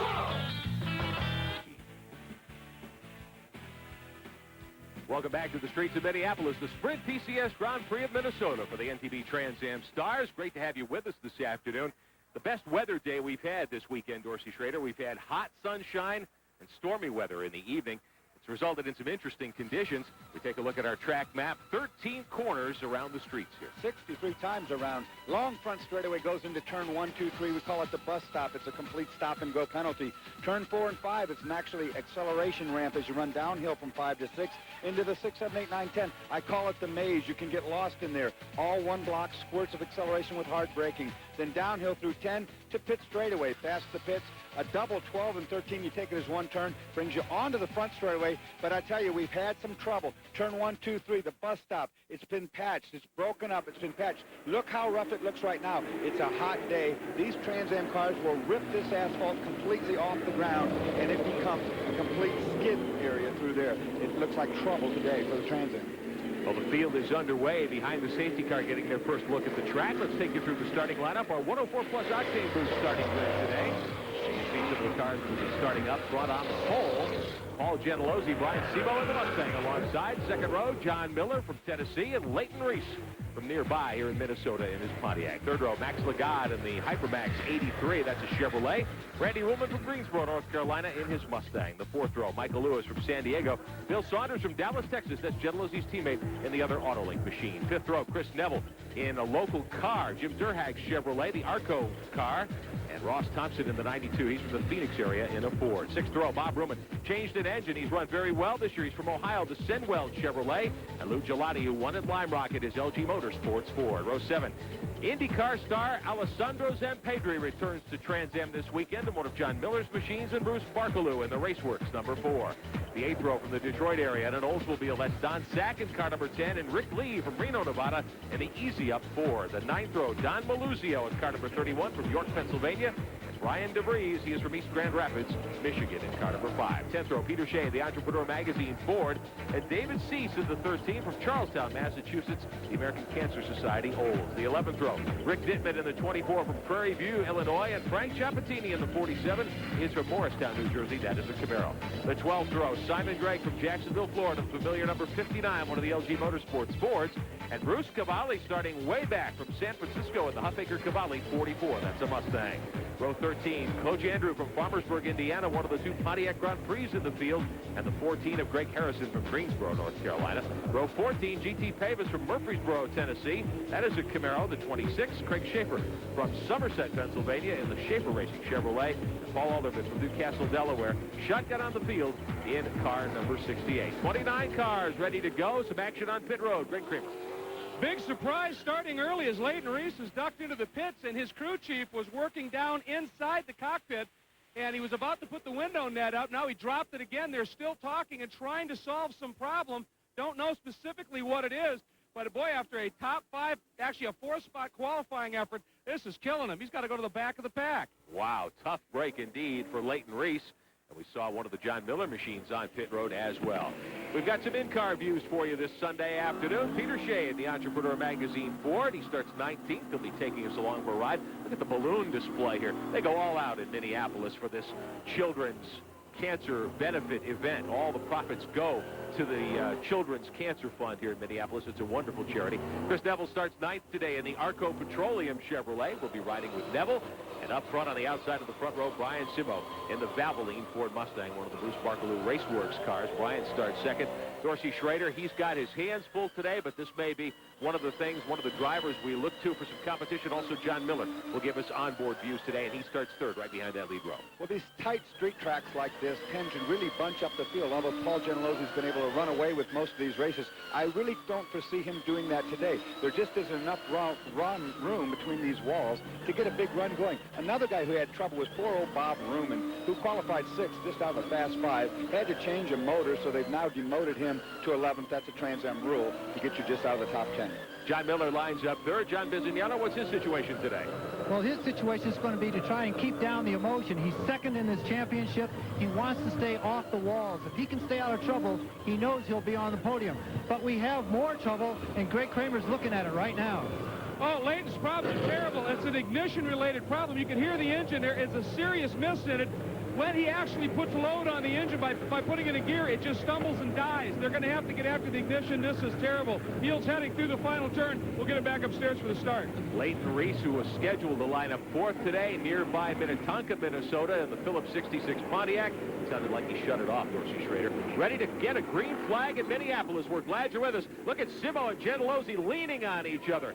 We've got a youngster ready to wave the honorary green flag today. Green's in the air. We're underway. Glad you're with us today for the NTV Trans Am. And Gentilozzi gets the jump on Simo. Looked like he wanted to elbow Brian out of the way. Well, he elbowed him before the start, and he elbowed him at the start. And I don't know what that's all about. These guys have had a little tension, it seems like. I talked to both of them. I don't know what it's all about, but they are awfully aggressive before the green flag even came down. John Miller settles into third. Chris Neville on the move, heading to 4th. Gentilozzi is your leader as the field works out of turns 1, 2, and 3. First short straightaway now. They'll go right-hand into turn 5 and a little downhill straightaway. There's Gentilozzi, Simo, and Miller, your first three. I was out on the racetrack this morning myself. The racetrack is in very good condition right now.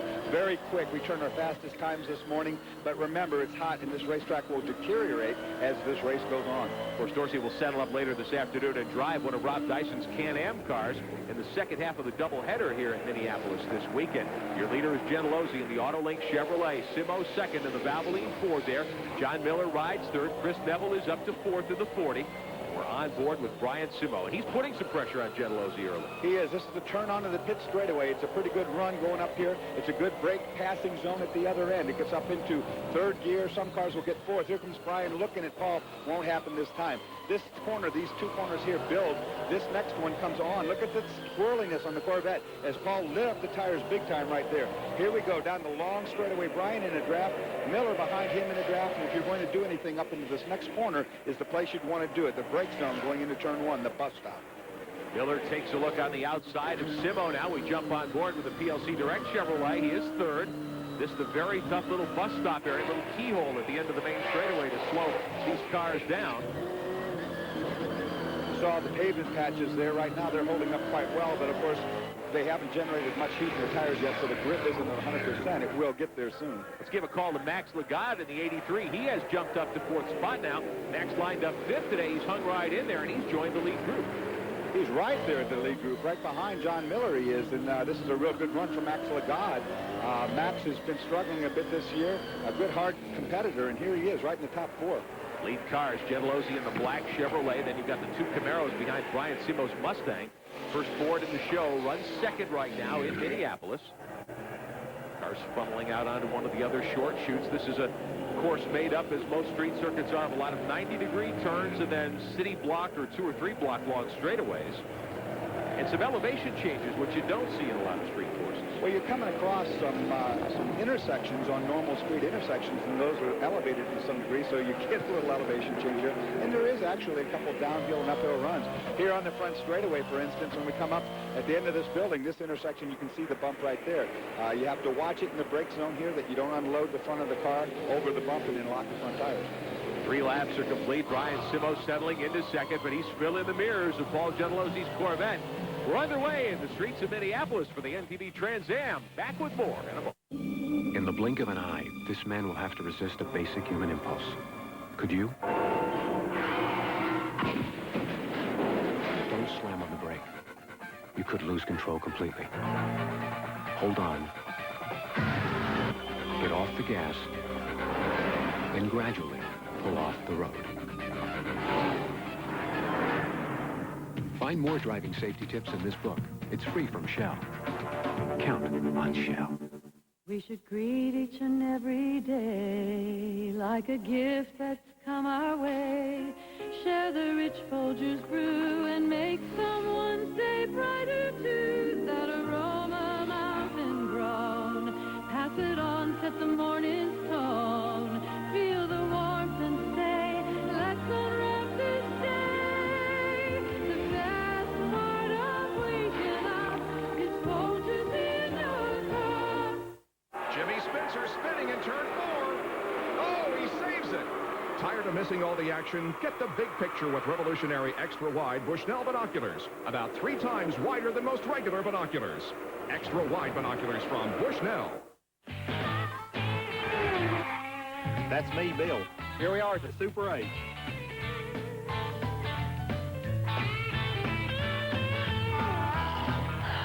For reservations, call 1-800-800-8000. Neutrogena T-Gel Shampoo. Recommended #1 by dermatologists. It works. Works on all 3 major itchy, flaky scalp conditions. The leading prescription dandruff shampoo doesn't. Neutrogena T-Gel Shampoo. It works.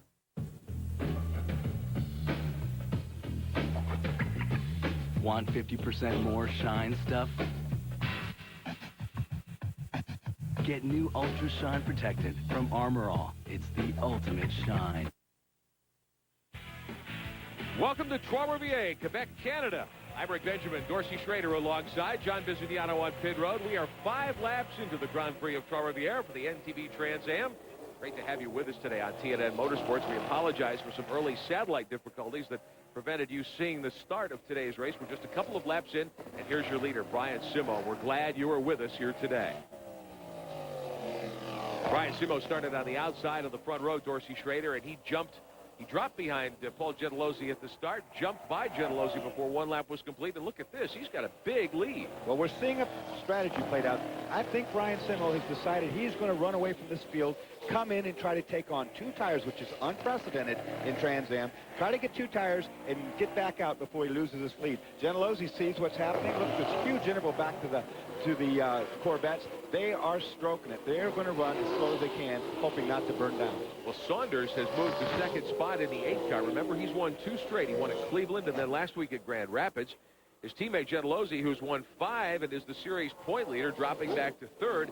We understood that both Autolink cars, both of the Corvettes, would also take tires, but maybe Paul's decided he's going to try to ride it out and wait till the last 10 laps or so. Well, I think exactly that's what's going on right now. Top 5 cars all started on the softest rubber available, which they know will burn down if they run hard. They were thinking about doing pit stops. Brian has made the commitment. He's running away from the field. These guys are going to try to make it without a stop. You can see it in play right now. Brian Simo has yet to score his first career Trans Am victory. He's been in the top 5 the last 5 weeks. He's been a contender for several years. The Valvoline car out of the Bruce Barkaloo team. This may be his day because there was a